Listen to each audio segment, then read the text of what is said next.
চ্যানেলে ভিডিওর নোটিফিকেশন সবার আগে পেতে চাইলে নিচে থেকে সাবস্ক্রাইব বাটনটি ক্লিক করে পাশে থাকা বেল আইকনটি বাজিয়ে দিন। আর হ্যাঁ, ভিডিওতে লাইক দিয়ে শেয়ার দিতে মোটেও ভুলবেন না কিন্তু।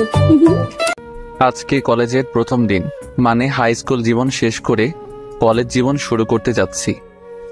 যেহেতু নতুন কলেজে যাব, সেহেতু সন্তান মনের মধ্যে অন্যরকম এক অনুভূতি কাজ করছে। সকাল সকাল আম্মু রান্না করেছে, আর আমি সবার আগে খেতে বেরিয়ে গেলাম। সাথে আমার হাই স্কুল লাইফের সেই পুরনো সাইকেলটা। আব্বু বলেছিল বাইকের কথা, কিন্তু আমার আবার এইসব দিকে তেমন আকর্ষণ নেই। আমি আব্বুকে বলেছিলাম, আব্বু আমার এখন বাইক লাগবে না, তুমি বরং সেই টাকা দিয়ে অন্য কোনো কাজ করো। আমি সাইকেল নিয়েই খুব ভালোভাবে কলেজ করতে পারবো। আসলে সাইকেলের সাথে আমার প্রেম হয়ে গেছে। এতদিনের পুরনো বন্ধু ছাড়তে ইচ্ছে করে না, তাই সাইকেল নিয়েই কলেজ করব ঠিক করি। কলেজের উদ্দেশ্যে বেরিয়ে গেলাম। বাসা থেকে কলেজে যেতে প্রায় 20 মিনিট সময় লাগে। একাই যাচ্ছিলাম, সাথে কেউ নেই। কলেজ গেট দিয়ে যখন ঢুকবো, ঠিক তখনই পেছন থেকে একটা গাড়ির হর্নের শব্দ। আমি যথেষ্ট সাইড দিয়েছি, কিন্তু এরপরেও হর্নের শব্দ যা খুব বিরক্তিকর লাগছিল। আমি সাইড না দিয়ে আবার রাস্তার মাঝখানে চলে গেলাম। তারপর যা হলো, গাড়িটা গিয়ে একটা গাছের সাথে ধাক্কা খেলো। গাড়ি থেকে একটা মেয়ে নামলো।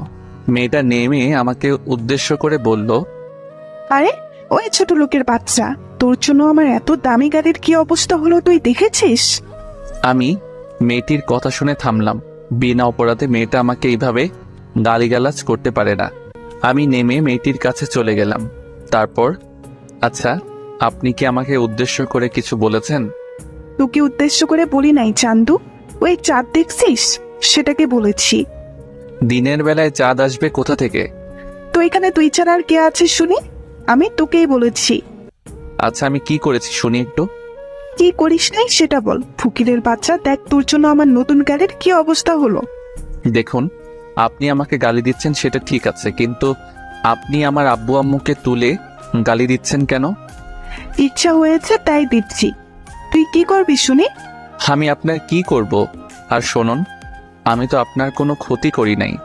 আপনি ভালোভাবে ড্রাইভ করতে পারেন না, তাই এমন হয়েছে। ভাই চুপ, তুই কি আমার ড্রাইভ করা শিখাবি নাকি শুনি? আমি বেশ ভালোভাবেই গাড়ি চালাতে পারি, কিন্তু তোর জন্য এত কিছু। দেখুন, আমার জন্য কিছু হয়নি, ওকে? আপনি হর্ন দিচ্ছিলেন, আমি সাইড দিয়েছিলাম, কিন্তু আপনি তারপরেও সামনে না গিয়ে হর্ন বাজিয়েই যাচ্ছিলেন। তাই তো আমি আবার রাস্তার মাঝখানে চলে আসি। চুপ থাক ফকির কোথাকার, একদম কথা বলবি না। দেখুন, আপনি কিন্তু আমাকে শুধু শুধু অপমান করে যাচ্ছেন। আমি তো কোনো দোষ করি নাই। চুপ, বড় গলায় আবার কথা বলে। আমি কোনো দোষ করি নাই। আচ্ছা, আমি কি দোষ করেছি সেটা বলেন তো? তোর দোষ? তুই আমার গাড়ির সামনে দিয়ে সাইকেল কেন চালাচ্ছিলি? দেখুন, এটা রাস্তা, আর আমি খুব ভালো করে জানি এইসব রাস্তা দিয়ে সবাই চলাফেরা করতে পারে। আর রাস্তাটা তো আপনার বাবার না, যে আপনি আসবেন বলে কেউ সেখান দিয়ে যেতে পারবে না। মেয়েটি আমার কথা শুনে রেগে গিয়ে আমার কাছে এসে চর মেরে দিল। এই, আপনি আমাকে মারলেন কেন? তোর সাহস হয় কি করে আমার বাবাকে নিয়ে কথা বলার শুনি? দেখুন, আপনি কিন্তু অন্যায়ের পর অন্যায় করেই যাচ্ছেন। আমি কিন্তু সব সহ্য করব না। কি করবি তুই শুনি? তোর কি করার ক্ষমতা আছে একটু শুনি? আপনি মেয়ে বলে এতক্ষণ আপনাকে সম্মান দিয়ে কথা বলছি। অভদ্র একটা মেয়ে। এই, তুই কি বললি আমি অভদ্র? দাঁড়া, দেখাচ্ছি মজা। এই বলে মেয়েটা আবার আমাকে চর দিতে যাবে, ঠিক তখনই আমি মেয়েটার হাত ধরে ফেলি। ওই ফকির, তুই আমাকে টাচ করলি কোন সাহসে? ছাড় বলছি, ছাড় আমায়। ছাড়বো না তোকে। কি করবি শুনি? এতক্ষণ তো সহ্য করলাম, কি ভেবেছিলি কিছু বলছি না বলে আমি সবসময় চুপ করে থাকবো নাকি? তোর মতো মেয়েদের মাথায় উঠতে দিতে নেই, ফাজিল মেয়ে কোথাকার। দেখ, আমাকে একদম অপমান করবি না, এর ফল কিন্তু একদম ভালো হবে না। খারাপের কি আছে শুনি? আমিও দেখতে চাই এর ফল কি হয়। এই বলে আমি মেয়েটার হাত ছেড়ে দিলাম। অন্যদিকে মেয়েটা তো রেগে একদম আগুন। আমি চলে গেলাম মেয়েটার সামনে থেকে। ফাজিল, অভদ্র মেয়ে কোথাকার। কলেজে গিয়ে আমি আমার ক্লাস খুঁজে ক্লাসে চলে গেলাম। কিছুক্ষণ পর দেখি মেয়েটাও আমাদের ক্লাসের। দূর, মেজাজ আবার খারাপ হয়ে গেল। মেয়েটা আমাকে দেখে মনে হয় আবার রেগে গেছে। মেয়েটা দাঁত কটর মোটর করতে করতে সিটে বসে পড়ল।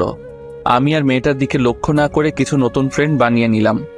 কিছুক্ষণ পর স্যার আসলো ক্লাসে। সবাই দাঁড়িয়ে স্যারকে সালাম দিলাম। তারপর স্যার আমাদের সবাইকে বসতে বলল, বসে পড়লাম। তা আজকে তো তোমাদের কলেজ লাইফের প্রথম দিন, কেমন লাগছে সবার? জি স্যার, অনেক ভালো লাগছে।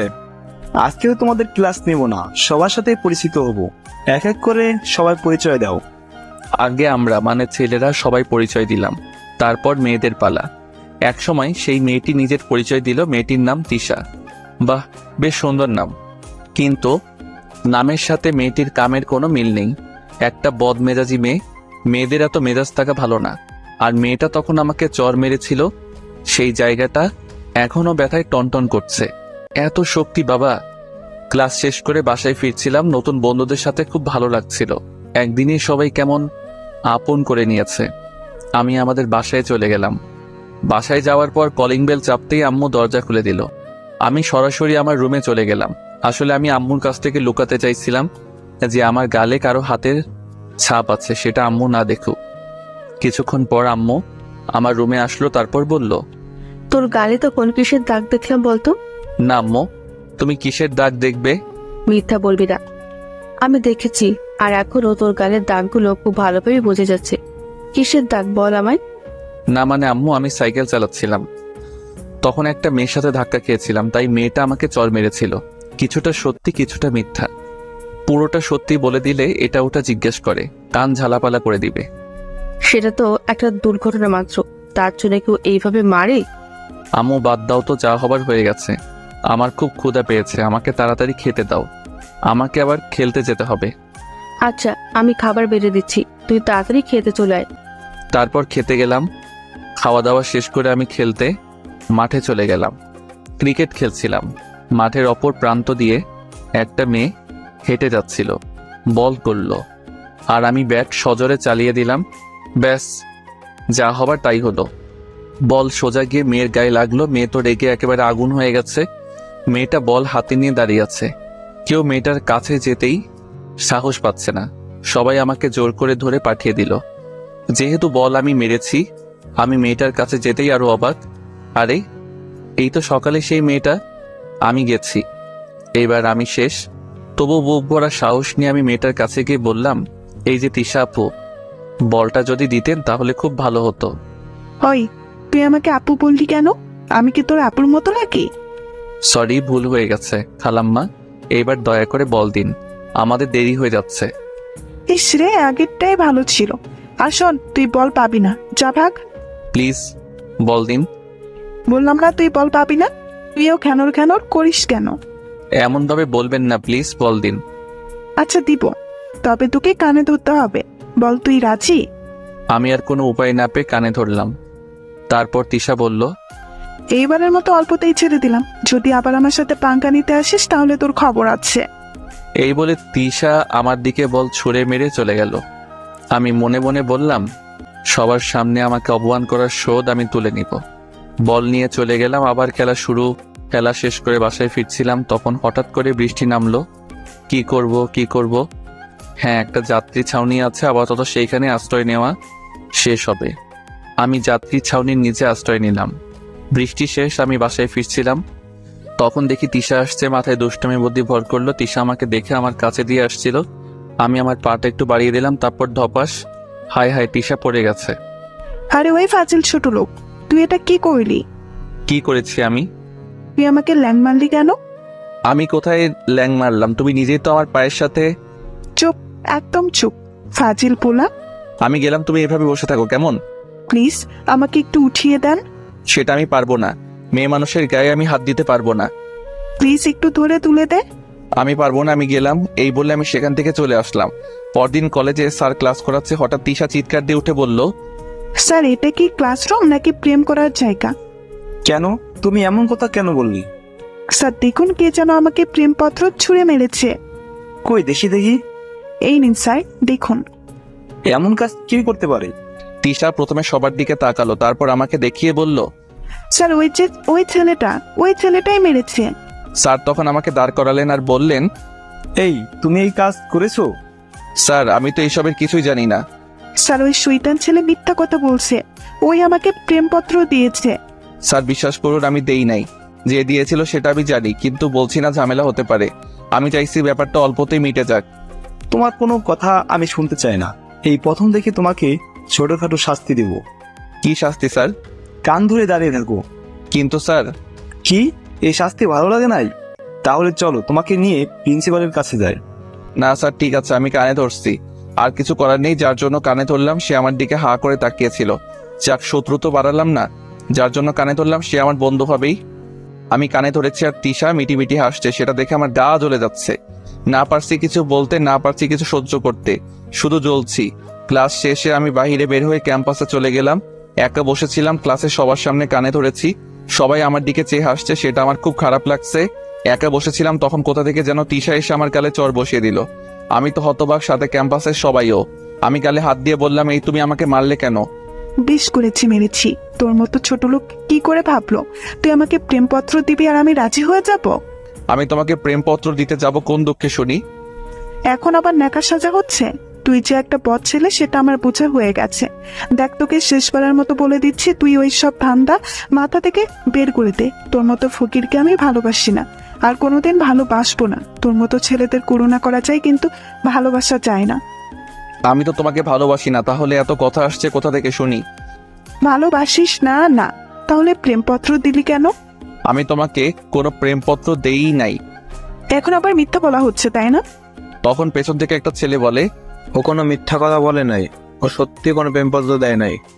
আসলে আমি ওটা তানহার দিকে ছুঁড়ে মারছিলাম, কিন্তু বলে সেটা আপনার কাছে চলে যায়। তাহলে সেটা এতক্ষণ না বলে এখন বলছেন কেন? আমি বলার জন্য আপনাদের খুঁজতেছিলাম। এখন বিশ্বাস হলো তো আমি তোমাকে কোনো প্রেমপত্র দেই নাই? হুম। আর কিছু না বলে তিশা সেখান থেকে চলে গেল, আর ছেলেটি আমার কাছে এসে বলল, আমি সরি, আমার জন্য তোমাকে এত কিছু সহ্য করতে হলো। না, এর জন্য সরি বলার কি আছে? আচ্ছা, আমরা কি ফ্রেন্ড হতে পারি? শুধু ফ্রেন্ড না, বেস্ট ফ্রেন্ড। হ্যাঁ, হতেই পারি। তোমার নাম কি? আমার নাম ফারাবি, তোমার নাম তো সোহেল। হ্যাঁ। আচ্ছা, ফ্রেন্ডশিপে তুই করা বলাটা বেশি ভালো, তাই না? হ্যাঁ, সেটাই। এইভাবেই কলেজে একজন বেস্ট ফ্রেন্ড পেয়ে গেলাম। এরপর থেকে অনেক বন্ধু হতে লাগলো। ফারাবি আর আমি এখন একদম কাছের, বলতে গেলে দুই ভাইয়ের মতো। একদিন দেখি ফারাবি মন খারাপ করে বসে আছে। কিরে মামা, মন খারাপ কেন?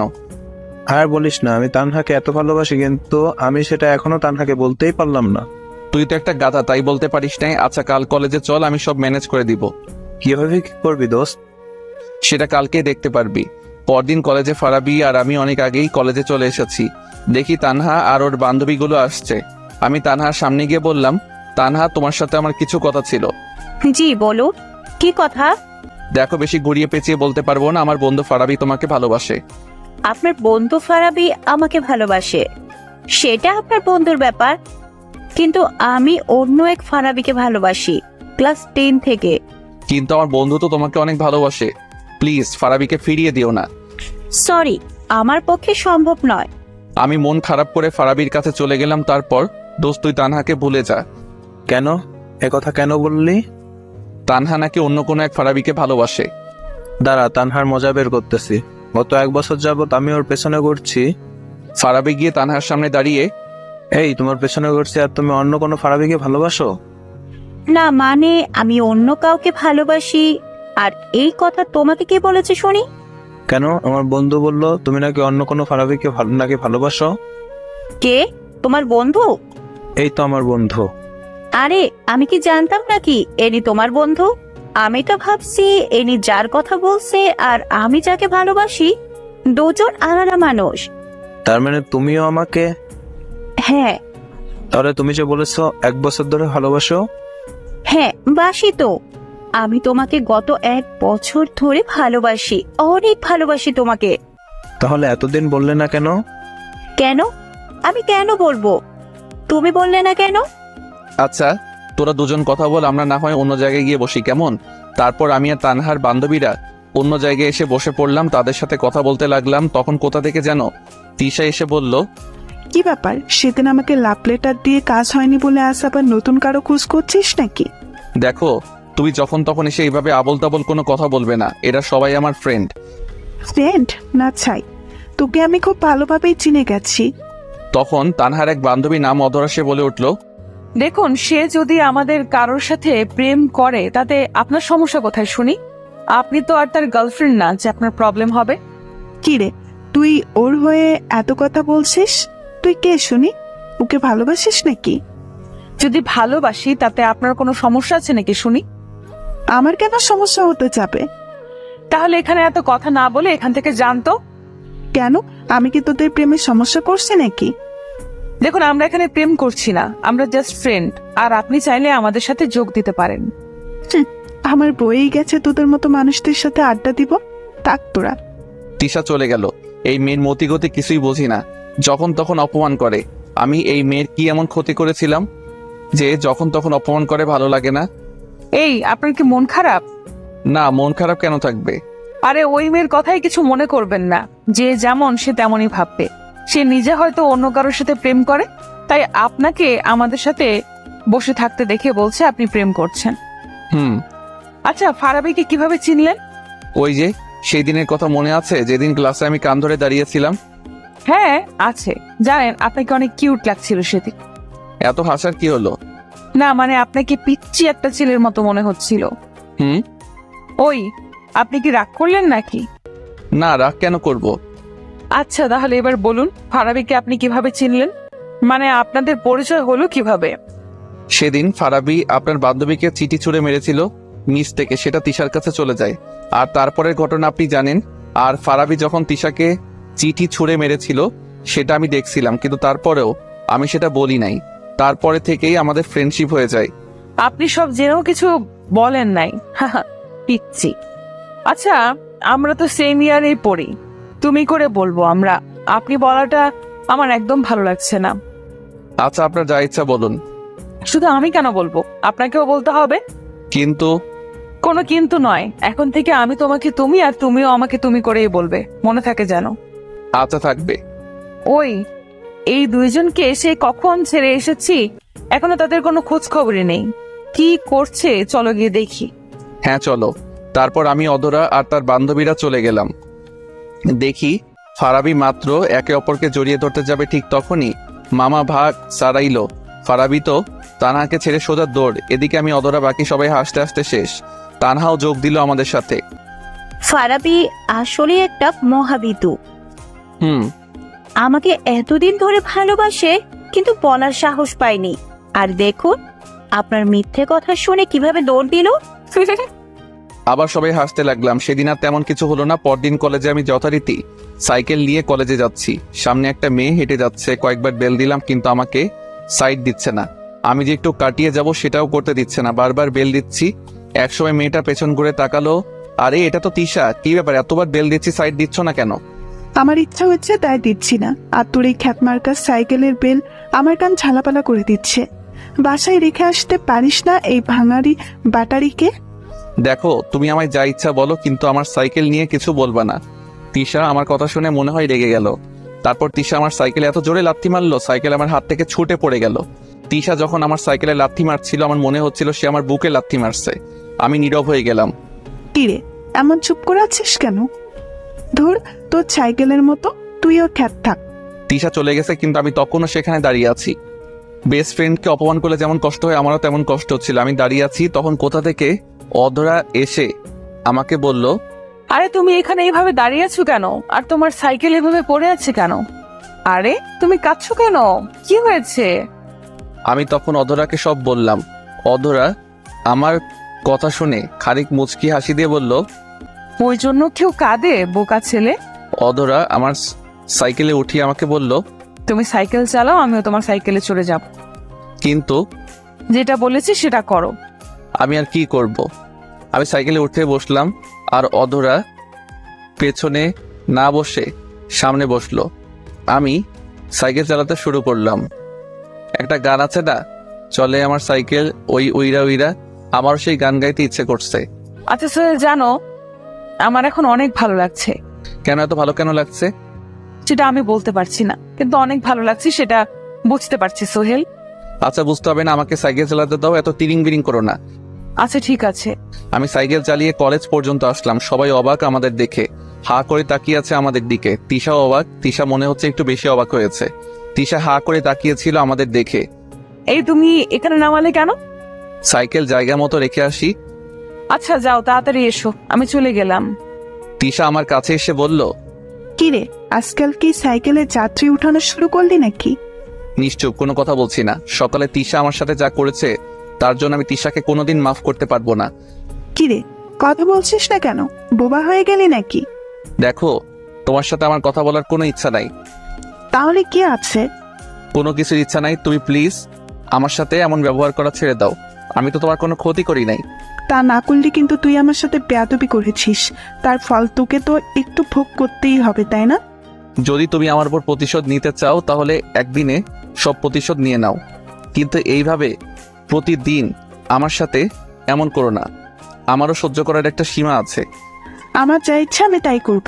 তুই তো একটা ফকির খ্যাত মার্কার ছিলে, তোর সাথে আমি কিরকম ব্যবহার করব সেটা কি তুই আমাকে শিখিয়ে দিবি নাকি ফাজিল পোলা? তুমি এখন যা ইচ্ছা বলো, কিন্তু সবার সামনে আমাকে আর অপমান করো না। আমাকে সবার সামনে ছোট বানিয়ে তোমার লাভ কি একটু বলবে? কোনো লাভ নাই তো। তাহলে আমাকে সবাই সামনে ছোট বানাও, আমাকে আর ছোট বানিও না। দেখ, বেশি প্যাকুর প্যাকুর না করে যা এখন। আমি তো তোমার কাছে আসিনি, তুমি এলে আমার কাছে, তাহলে আমাকে যেতে বলছো কেন? যেতে হলে তুমি যাও। আরে ওই, তুই কার উপর রাগ দেখাচ্ছিস শুনি? দেখ, আমার উপর কিন্তু একদম রাগ দেখাবি না। আমি তোর রাগ সহ্য করব না। আমার সাথে বেশি লাগতে না এলে না, এই কলেজ থেকে তাড়িয়ে ছাড়বো, এই বলে দিলাম। হঠাৎ অধরা চলে এলো। কে কাকে তাড়াবে? ওই, তুই এখানে এলি কেন? তোকে কি কেউ আমাদের মাঝখানে ডেকেছে? তুই কেন এলি আমাদের মাঝে নাক গলাতে? বারে, তুমি আমার ফ্রেন্ডকে আপন করেছো, তাকে হুমকি দিচ্ছ, আর আমি চুপটি করে থাকবো? সেটা কিভাবে হয় বলো? আমি থাকতে আমার ফ্রেন্ডকে তুমি অপমান করতে পারো না। আমি তো অবাক, অধরা আমাকে নিয়ে এত সিরিয়াসলি কথা বলছে, ঝগড়া করছে। তুই এমন ভাবে কথা বলছিস যেন এই গায়া খ্যাত ছেলেটা তোর বয়ফ্রেন্ড। হ্যাঁ সোহেল, আমার বয়ফ্রেন্ড। তাতে কোনো সমস্যা? আরে বাহ, তা কবে শুরু করলি রিলেশন? এই তো মাত্র শুরু করেছি। রিলেশন শুরু করেছিস, তার প্রমাণ কি? তুই কি প্রমাণ চাস বল, আমি সেই প্রমাণই দিব। তাহলে এক কাজ কর, জড়িয়ে ধরে একটা চুমু খাতো। কেন চুমু খাবো কেন? আরে তা না হলে বুঝবো কিভাবে যে তুই তাকে কি ভালোবাসিস কিনা? আচ্ছা, আমি এক্ষুনি প্রমাণ করে দিচ্ছি। এই বলে অধরা আমার দিকে এগোচ্ছে, অবস্থা বেগতিক। এখানে থাকলে যে কোনো কিছু হয়ে যেতে পারে। অধরা আমার কাছে আসার আগে আমি দৌড় দিলাম, একটা নিরাপদ স্থানে এসে হাঁপাতে লাগলাম। জানি না ওই জায়গায় দাঁড়িয়ে থাকলে কি না কি হয়ে যেত। ও অধরার পরিচয় দেয়নি। অধরা দেখতে খুব সুন্দরী, ময়দা সুন্দরী না, প্রাকৃতিক সুন্দরী। আর অধরার পরিবার বেশ ভালোই স্থানেই আছে, কিন্তু অধরার মনে কোনো অহংকার নেই। পরিচয় দিতে দিতে ক্লাসের বেল দিয়ে দিছে। ক্লাসে ঢুকে দেখে অধরা আমার দিকে রাগি লোকে তাকিয়ে আছে। আরে এই মেয়ের আবার কি হলো? আমার দিকে এমনভাবে তাকিয়ে আছে কেন? আমি তো কোনো দোষ করি নাই। আর অন্যদিকে দেখি তিশা মুচকি আসছে। বুঝি না এই দুই মেয়ের কি হয়েছে। তবে তখন যে অবস্থা হয়েছিল তাতে করে তাদের দুজনের চুল ধরাধরি হয় নাই, এটাই অনেক। ক্লাসে স্যার এসে পড়ছে, সবাই মিলে দাঁড়িয়ে স্যারকে সালাম দিলাম। দাঁড়ানো অবস্থায় আবার অধরার দিকে তাকিয়েছিলাম, দেখে বজ্জাত মেয়েটা তখন আমার দিকে রাগি লুকে তাকিয়ে আছে। গাল লাল হয়ে গেছে, চোখ তো আরো বেশি লাল, মনে হয় জ্বলছে। আমি পোড়া পোড়া গন্ধ পাচ্ছি। ক্লাসের সময় আমি যেই কয়বার অধরার দিকে তাকিয়েছিলাম প্রত্যেকবার দেখেছি অধরা আমার দিকে রাগি লুকে তাকিয়ে আছে। তাই ভয়ে পরের ক্লাসে আর অধরার দিকে তাকাই নাই। ক্লাস শেষ করে পালিয়ে পালিয়ে বাসায় চলে আসছি। জানি না আবার কার সামনে পড়বো, আবার নতুন কি ঝামেলা হবে। তার থেকে ভালো পালিয়ে বাসায় চলে আসলাম। বাসায় এসে খাওয়া দাওয়া শেষ করে একটু ঘুমিয়েছিলাম, আর তখনই কে যেন এসে আমার কান টেনে ধরেছে। এর আগে কখনো এমন হয় নাই, কোনোদিন কেউ আমার কান টেনে ধরে নাই। আমি ঘুম ঘুম চোখে দেখে অধরা আমার পাশে বসে আছে, সকালেই সেই রাগী লোক। উফ, আমি স্বপ্ন দেখছি, মেয়েটা আমার উপর এত খেপেছে কেন? তুই তখন এভাবে পালিয়ে গেলি কেন? আমাকে এখন একটু ঘুমাতে দাও, কালকে কথা হবে। কাল কেন হবে? আমি আজকেই কথা বলবো, আজকে। আমার ঘুম তখন অনেকটাই হালকা হয়ে গেছে। আমি ভালোভাবে তাকিয়ে দেখি অধরা আমার কান টেনে ধরে বসে আছে। এই তো তুমি এখানে? কেউ দেখেনি তো? সবাই দেখেছে, কিন্তু কেউ কিছু বলতে সাহস পায়নি। সাহস পাইনি মানে বুঝলাম না। তোকে এত কিছু বলতে হবে না। এখন বল, তুই তখন অমন করে দৌড়ে পালালি কেন? তো কি আমি দাঁড়িয়ে থাকতাম নাকি? হ্যাঁ থাকতিস, তোর জন্য আমি এই প্রথম হেরে গেলাম। হেরে গেছো মানে? হেরে গেছি মানে আমি ওই বজ্জাত মেয়ের কাছে হেরে গেছি।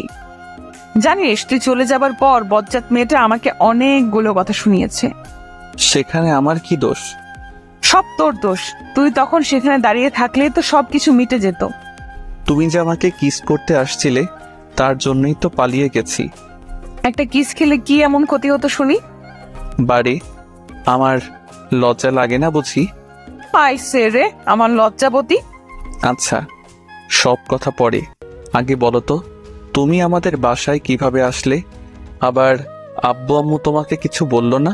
আমি ফারাবের কাছ থেকে তোমার বাসার ঠিকানা নিলাম, তারপর তোমার বাসায় আসলাম। আর আব্বু আম্মু তাদের তো মাত্র একটা কথা বলেই পটিয়ে ফেলেছি।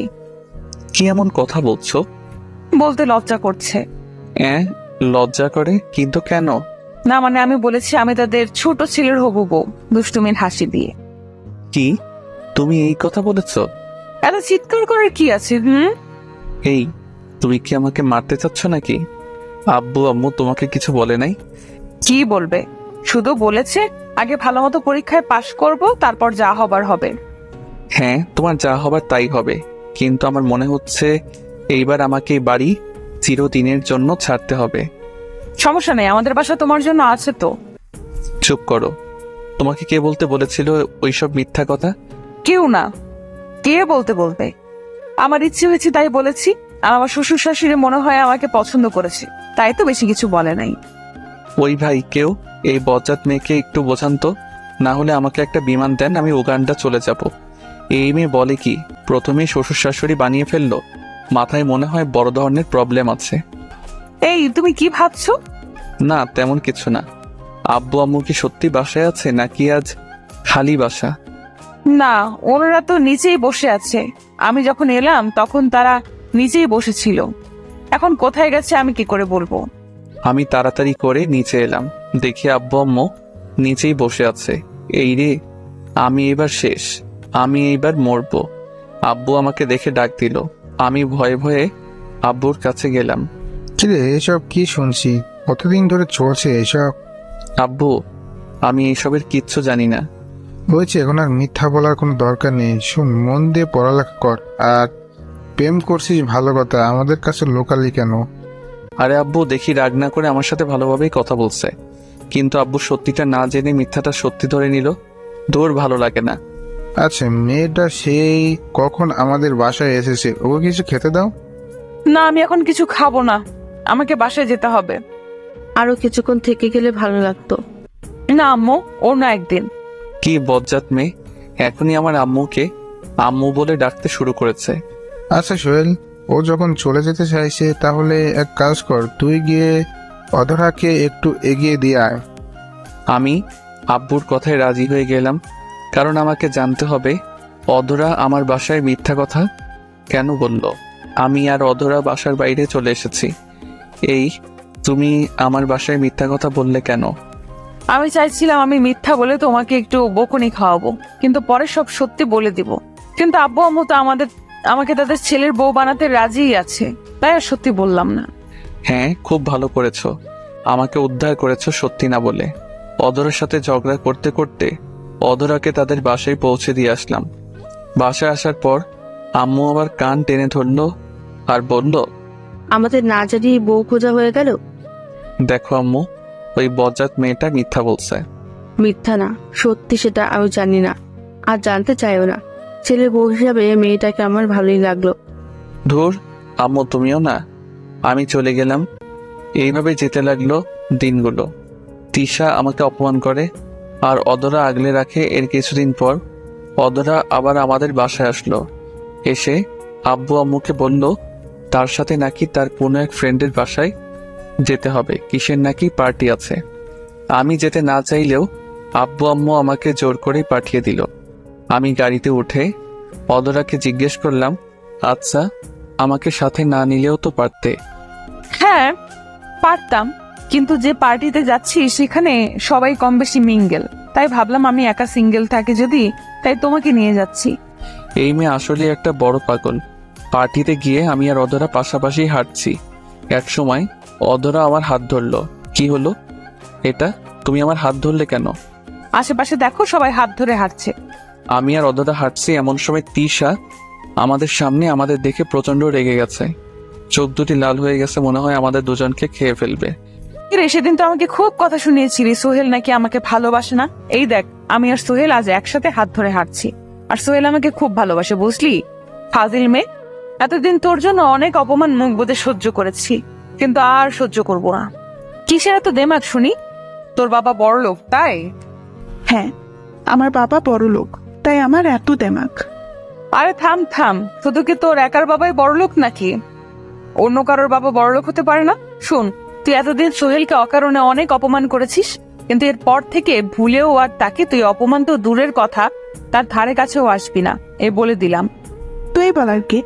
আমি কাছে যাবো নাকি যাবো না সেটা আমার ব্যাপার। না, তোর ব্যাপার না, সে এখন আমার বয়ফ্রেন্ড, সো তার ব্যাপার আমি ভালো বুঝবো। তুই দয়া করে তার থেকে একটু দূরে দূরেই থাকিস। আমি অবাক হয়ে নীলার কথা শুনছিলাম। এই মেয়ে এসব বলছে কি? আমি তার বয়ফ্রেন্ড হলাম কবে? যাক, বলছে ভালোই করছে, আমি যা না পারতাম সেটা নীলা করে দিচ্ছে। আমার অপমানের বদলা নীলা নিচ্ছে, আমি তো এনজয় করছি। আরে আমি কি তোর মতো বোকা নাকি? আমি তোর মতো খ্যাতমার্কা ছেলের সাথে যাব আর কোনোদিন তুই আমাকে তার ধারের কাছেও দেখবি না। সেটা হলেই ভালো হয়। তিশা হনহন করে চলে গেল। আচ্ছা, তুমি তিশাকে এত কিছু বললে কেন? আমার ইচ্ছে হলো তাই বললাম। এতদিন চুপচাপ ছিলাম, কিছু বলি নাই। আর বলি নাই বলে মেয়েটা এত বেড়ে গেছে, আর তুমি ওই মেয়ের হয়ে কথা বলছো কেন? কই, আমি কখন বললাম? না বলাই ভালো, চলো পার্টি এনজয় করি। পার্টি আমার এনজয় করা শেষ। মানে হলো তিশার অপমান আহা কত ভালো যে লাগছে বলে বোঝানো যাবে না। নীলাকে বললাম আমি বাসায় যাব। কেন এত আগে বাসায় কেন যাবে? আমার ভালো লাগছে না। এই কি বলো, কি হয়েছে তোমার? তেমন কিছু না, মাথা ব্যথা করছে। নীলা আর কিছু বলল না, গাড়িতে গিয়ে বসলো, সাথে আমিও। আমাকে বাসায় নামিয়ে দিয়ে নীলা চলে গেল। এরপর দিনগুলো খুব ভালো কাটতে লাগলো। আর সেদিনের পর থেকে তিশা আর আমাকে কোনো অপমান করে নাই, আমার সামনেও আসে নাই। আমি আর নীলা খুব ভালো বন্ধু। হ্যাঁ, আমাদের ব্যাচের প্রায় সবাই প্রেম করে, শুধু আমি আর নীলা ছাড়া। কিন্তু অনেকেই এটা ভাবে আমার আর নীলার মাঝে রিলেশন আছে, যদিও এই কথা সত্যি না। কিন্তু লোকে ভাবলে আমাদের আর কি করার আছে? তার থেকে ভালো যে যেমন ভেবে খুশি তাকে তেমন ভাবতে দেওয়া উচিত। দেখতে দেখতে ইন্টার দ্বিতীয় বর্ষে পা রাখলাম। নীলা আর আমার মাঝে আগের থেকে বেশি ঘনিষ্ঠতা হয়েছে বলতে গেলে। একে অপরের জন্য পাগল, কেউ কাউকে ছাড়া থাকতে পারি না। নীলা যেখানেই যাক না কেন আমাকে সাথে নিয়ে যাবে, আর সবার সামনে পরিচয় দিবে আমি নাকি তার বয়ফ্রেন্ড, হবু স্বামী। আমি এই জন্য নীলাকে আগে অনেক কিছু বলতাম, কিন্তু এখন কেন জানি না ভালো লাগে, তাই কিছু বলি না। কোনো এক কারণে আমার আর নীলার মাঝে একটু ঝগড়া হয়, যদিও এই আগে অনেকবার ঝগড়া হয়েছে, আবার সব ঠিক হয়ে গেছে। কিন্তু এইবার যখন ঝগড়া লাগলো, তার পরের দিন আমি জানতে পারি আমাদের নানার বাসায় যেতে হবে। 2 দিন পর নাকি আমার মামাতো ভাইয়ের বিয়ে। মামাতো ভাই বিয়ের জন্য পাগল হয়ে গেছে। যদি বিয়ে দেওয়া না হয় তবে নাকি বউ বাসায় নিয়ে আসবে। মামা মামি মান সম্মানের ভয় বিয়ে দিতে রাজি হয়ে গেল। হঠাৎ করেই সব ঠিক হয়ে গেছে। আজকে রাত্রের ট্রেনেই আমাদের যেতে হবে। আমি নীলাকে অনেকবার ফোন দিয়েছি, কিন্তু ফোন অফ। নীলাকে সাথে নেওয়ার ইচ্ছা ছিল, গ্রাম দেখতে চেয়েছিল, কিন্তু সেটা আর হলো না। মন খারাপ, নীলাকে জানাতেও পারলাম না আমরা ঢাকা ছাড়ছি। মামার বাসায় গিয়ে আমি মনমরা হয়েছিলাম। যেদিন গায়ে হলুদ সেদিন কয়েকটা মেয়ের সাথে কিছু পিক তুলে ফেসবুকে আপলোড করি। আমার গায়ে হলুদ ছিল আর জামাই জামাই লাগছিল। পোস্টে লেখা ছিল কালকেই বিয়ে। তারপর সব ঝামেলা শেষ। উফ, খুব আনন্দ লাগছে। ছবি আপলোড করার কিছুক্ষণ পর দেখি নীলার ফোন। আমি তো মহা খুশি। নীলা ফোন দিয়েছে, মনের খুশিতে হাসতে হাসতে ফোন ধরলাম। হ্যাঁ নীলা বলো। জানো আমি খুব খুশি। নীলা আমার সেই কথার দিকে মন না দিয়ে বলল, আচ্ছা তুমি এখন কোথায়? তোমাদের বাসায় কেউ নেই, তোমাকেও দেখছি না। আমি তো গ্রামে আছি। ঠিকানা দাও। তাও ঠিকানা দিয়ে দিলাম, সাথে সাথে ফোন কেটে দিল। দূর, কি হলো? একটু যে মন খুলে কথা বলবো সেটাও হলো না। রাতে সবাই আনন্দ করছে, হঠাৎ বাসার বাহিরে 2টা গাড়ি এসে থামলো। এত রাতে গাড়িতে কে এলো? সবাই চিন্তায় আছে। গাড়ি থেকে লোকগুলো নেমে বাসার দিকে আসছিল। আমি শুনেছি এই গ্রামে নাকি মাঝে মধ্যে ডাকাতি হয়। আমি ভাবলাম হয়তো ডাকাত এসেছে, তাই কাউকে কিছু না বলে লুকিয়ে পড়লাম। লুকিয়েছে অনেকক্ষণ হয়েছে। একসময় আমি লক্ষ্য করলাম আমার নাম ধরে অনেকে ডাকাডাকি করছে। আমি তো আরো ভয় পেয়ে গেলাম, কিন্তু একটু সাহস বুকে নিয়ে বেরিয়ে এলাম। সবার সামনে দেখি নীলা ও তার পরিবার, সাথে উকিল আছে আর একজন হুজুর। আমি নীলাকে দেখে অবাক। এত রাতে তুমি এখানে কি করো? কোনো কথা বলছে না। আব্বু এসে বলল, আজকে তোদের বিয়ে। আব্বু কি বলো, তুমি কি ঘুমে আছো নাকি? না, আমি জেগে আছি। আজ তোদের বিয়ে। মেয়েটা অনেকক্ষণ অনেক কান্নাকাটি করছে। আমরা চেয়েছিলাম তোদের বিয়ের পরীক্ষার পর দেব, কিন্তু না, তোদের বিয়ে আজকেই হবে। কিন্তু আব্বু। চুপ হারামজাদা, যখন প্রেম করছিলি তখন মনে ছিল না? এখন বিয়ে করতে সমস্যা কিসে শুনি? আমি না কিছু বলতে পারছি না, শুধু এটা ভাবছি এইসব আমার সাথে কি হচ্ছে। ভাবতে ভাবতে মনে হয় বিয়ে হয়ে গেছিল। আমাদের দুজনকে এক রুমে পাঠানো হলো। কি হয়েছে সেটা আমি তখনও বিশ্বাস করতে পারছি না। রুমের মধ্যে আমি আর নীলা। এই শোনো, কি হলো এইসব? বিয়ে হয়ে এখন বাসর হবে। তুমি আমাকে বিয়ে করলে কেন? ভালোবাসি তাই। ভালোবাসো? কই, আগে তো কোনোদিন বলো নাই। মেয়েরা কখনো আগে বলে গাধা? আমি তো তোমাকে অনেক আগে থেকেই ভালোবাসি। ভালোবাসতে ভালো কথা, এই বয়সে বিয়ে? কি করব বলো? আমি যখন দেখলাম তুমি ফেসবুকে ছবি আপলোড করেছো, আমি তো ভেবেছিলাম তোমার বিয়ে। তাই তো অনেক কান্নাকাটি করলাম। আব্বু আম্মুকে বললাম তোমার সাথে বিয়ে না দিলে আমি নিজেকে শেষ করে ফেলবো। তাই তারা ভয়ে। আমি তো এখনো পিচ্চু। সমস্যা নাই, আজকে বড় করে দিব আমার পিচ্চি বরকে। মানে কিভাবে? এত কিছু জানি না, চলো বাসর করব। এতদিন পর তোমাকে কাছে পেলাম, এবার আসো বাসর করব। এই আপনারা এখন একটু জানতো, সকালে দেখা হবে, বাসর করব। আমিও আগে থেকে নীলাকে ভালোবাসতাম, কিন্তু বলি নাই। বাসর রাতে বিড়াল ভালোই মারলাম, যদিও ইতিহাস বলবো না। আসুন আবার গল্পে ফিরে আসি। মামাতো ভাইয়ের বিয়ে খেতে এসে নিজেই বিয়ে করে ফেললাম। খুব দারুণ ব্যাপার। বিয়ে শেষ, এবার আমাদের ঢাকায় ফেরার পালা। আমি নীলা এক গাড়িতে চড়ে বসলাম। রাস্তায় অনেক ধরনের কথা বলতে বলতে বাসায় চলে আসলাম। নীলা সোজা আমাদের বাসায় চলে আসলো। হাজার হোক শ্বশুর বাড়ি বলে কথা। বিয়ের প্রথম 1 মাস বেশ ভালোই কাটলো, কিন্তু হঠাৎ করেই নীলা আমার সাথে কেমন জানি ব্যবহার করতে শুরু করে। আমার উপর সবসময় রেগে থাকতো, আমার সাথে তেমন কথা বলতে চাইতো না, কিন্তু কেন এমন করছিল সেটা বুঝতে পারছিলাম না। এর কিছুদিন পর নীলা আমার কাছে এসে বলল তার নাকি 5,000 টাকা লাগবে। এই, তুমি কি পাগল? আমি এত টাকা কোথায় পাবো? সেটা আমি জানি না, আমার টাকা দরকার, তুমি দিবে। আব্বু আম্মুর কাছ থেকে আর কত নেব? আমারও তো সম্মান আছে, তাই না? তুমি আমাকে বিয়ে করেছো, তাই আমার সকল দায়িত্ব তোমার। আমার এখন টাকা লাগবে, তুমি দাও। আমি কোনো টাকা দিতে পারবো না, আর আমি এখনো বেকার। আমাকেই চলতে হয় আব্বুর কাছ থেকে টাকা নিয়ে। আর 2-1,000 হলে তাও অন্য কথা, 5,000 টাকা আমি দিতে পারবো না। তার মানে তুমি আমাকে টাকা দিবে না, তাই তো? আমি তখন নীলার হাতে 2,000 টাকা দিয়ে বললাম, এর বেশি আমার কাছে নেই। নীলা রেখে টাকাগুলো ছুঁড়ে ফেলে দিল আর বলল, আমারই ভুল, তোর মতন ছেলেকে বিয়ে করেছিলাম বলে। আমার বোঝা উচিত ছিল তুই একটা ছোট লোক, আমার ভরণ পোষণ তুই করতে পারবি না। তুই আমার জীবনে আসার পর আমি দিনে দিনে সব স্বাধীনতা হারিয়ে ফেলেছি। এখন তো নিজের শখ আহ্লাদও পূরণ করতে পারবো না তোর জন্য। এই তুমি আমার সাথে এমন ভাবে কথা বলছো কেন? তো তোর সাথে আর কেমন ভাবে কথা বলবো? আজকে আমার এক বান্ধবীর বিয়ে বাড়িতে যাব, আমার কাছে 1 টাকাও নেই। তোর কাছে চাইলাম, তুই দিবি না। হ্যাঁ, আব্বুর কাছে টাকা চাইলে আমি অনেক পাবো, কিন্তু তাদের কাছে তো আমি এখন অন্য কারো বউ। তুই মাথা ঠান্ডা করো প্লিজ। চুপ, একদম চুপ, একদম কথা বলবি না। 5,000 টাকা দেওয়ার ক্ষমতা নেই, আমাকে বিয়ে করেছে। আমারও রাগ উঠে গেছে এমন কথা শুনে। দেখো নীলা, আমি কিন্তু তোমাকে বিয়ে করতে চাইনি, তুমি আমাকে বিয়ে করেছো। হ্যাঁ, সেটাই তো আমার জীবনের বড় ভুল, তোকে করুণা করে বিয়ে করেছি। মানে কি বলতে চাচ্ছ তুমি? কিসের করুণা? আরে তিশা যখন তোকে অপমান করতো, তোর জন্য আমার করুণা হতো, আর সেই কারণে তোর সাথে মিশেছি। কেন যে সেদিন পাগলের মতো তোকে বিয়ে করতে গেছিলাম। দেখো, বারবার বিয়ে করতে গেছিলাম বলে চিল্লাইও না। কি? আমি চিল্লাচ্ছি? ছোট লোক, তোর সাথে কথা না বলাই ভালো। 2 পয়সা রোজগার করার ক্ষমতা নেই, আবার বড় বড় কথা। আমি আর কিছু বলছি না। কি হলো নীলা? নীলা তো এমন ছিল না, আমার সাথেই প্রথম এত খারাপ ব্যবহার করলো। শুধু কি টাকার জন্য, নাকি অন্য কোনো ব্যাপার আছে? খুব কষ্ট হচ্ছে এইসব কথা ভাবার সময়। আমাকে চুপ থাকতে দেখে নীলা রাগে গজগজ করতে করতে চলে গেল। আগে থেকে রেডি হয়েছিল, আগে কোথাও গেলে আমাকে নিয়ে যেত, কিন্তু ইদানিং আমাকে বলার প্রয়োজন মনে করে না। নীলা চলে যাওয়ার পর আমি ভাবছি কি থেকে কি হয়ে গেল কিছুই বুঝতে পারছি না। এসব কথা ভাবতে ভাবতে কখন যে চোখে জল চলে এসেছে সেটা আমি নিজেও জানি না। নীলা তো ঠিকই বলেছে, আমি কোনো কাজকর্ম করি না।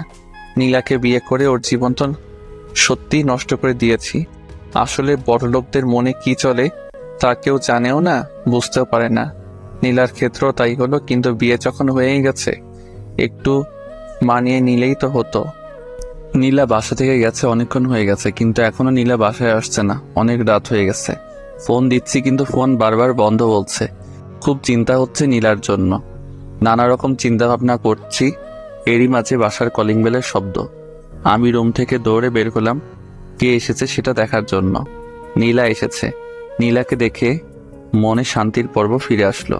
আম্মুর সাথে কি যেন কথা বলল, তারপর উপরে উঠে আসতে লাগলো। আমাকে দেখলো কিন্তু আমার সাথে একটাও কথা বলল না। অনেক অবাক হলাম। কিছু না বলে নীলার পেছনে পেছনে রুমে চলে গেলাম। রুমে গিয়ে এতক্ষণ কোথায় ছিলে? বন্ধুর বিয়ে ছিল। ফোন বন্ধ কেন? ও চার্জ নেই মনে হয়। আমার তো চিন্তা হয় নাকি, সেই সকালে বের হয়েছ আর সারাদিন ফোন ছিল বন্ধ। একবারও অন্য কারো নাম্বার দিয়ে তো জানাতে পারতে। আগে তো সারাদিন ফোন দিয়ে সব বলতে, কিন্তু এখন এমন করছো কেন? আগে করেছি, যে এখন করতে হবে সেটার কি বাধ্যতামূলক নাকি? তুমি আমার সাথে এমন ভাবে কথা বলছো কেন? কেমন ভাবে কথা বলছি? রেগে কথা বলছো কেন আমার সাথে? বারে, রাগ করার মতো কথা বললে রাগ করবো না? আমি এমন কিছু বলি নাই যে তুমি রাগ করবে। তোমার জন্য চিন্তা হচ্ছিল তাই জিজ্ঞেস করছি। আমার না এইসব ভালো লাগে না। আরে বিয়ে হয়ে গেছে বলি কি আমার কোনো স্বাধীনতা থাকবে না নাকি? আমার সব কাজে কি তোর নাক গলাতে হবে? আচ্ছা যাও, তুমি ফ্রেশ হয়ে আসো, পরে কথা হবে। নীলার সাথে ঝগড়া করার কোনো ইচ্ছা আমার নেই, তাই নীলাকে ফ্রেশ হতে পাঠিয়ে দিলাম। ফ্রেশ হয়ে বের হলো নীলা। চলো খেতে চলো। আমি বিয়ে বাড়ি থেকে খেয়ে এসেছি। একবারও জিজ্ঞেস করলো না আমি খেয়েছি কিনা। সারাদিন নীলার চিন্তায় কিছু মুখে তোলা হয়নি। আম্মু অনেকবার বলেছিল খেতে, কিন্তু খেতে ইচ্ছাই করে নাই নীলার চিন্তায়। আর যখন বাসায় আসলো কই একসাথে খাবো তা না। আমার খুব ঘুম পাচ্ছে, আমি ঘুমাবো। হ্যাঁ চলো, আমিও ঘুমাবো। বিছানায় গিয়ে শুইলাম, কিন্তু এ কি, নীলা মাঝখানে কোলবালিশ রাখছে কেন? এই তুই মাঝখানে কোলবালিশ রাখছো কেন? আজ থেকে আমাদের মাঝে এটা থাকবে। কেন এটা থাকবে কেন? যাতে করে তুমি আমাকে টাচ করতে না পারো। যে স্বামী তার স্ত্রীকে হাত খরচের টাকা দেয় না, সেই স্বামীর অধিকার নেই টাচ করার। নীলার কথা শুনে অনেক বড়সড় একটা ধাক্কা খেলাম। মেয়ে বলে কি, যে মেয়ে আমাকে জড়িয়ে ধরা ছাড়া ঘুমাতে পারতো না সেই মেয়েটা কি? না, আর ভাবতে পারছি না। এসব ভাবলেই কান্না আসছে, কিন্তু কান্না করতে তো পারবো না। ছেলেদের দেখি কান্না করতে নেই। নীলা মাঝখানে বালিশ রেখে অন্য পাশে ঘুরে রইল। আমিও আর কিছু বললাম না। অনেক চেষ্টা করেছি কিন্তু কিছুতেই ঘুম আসছে না।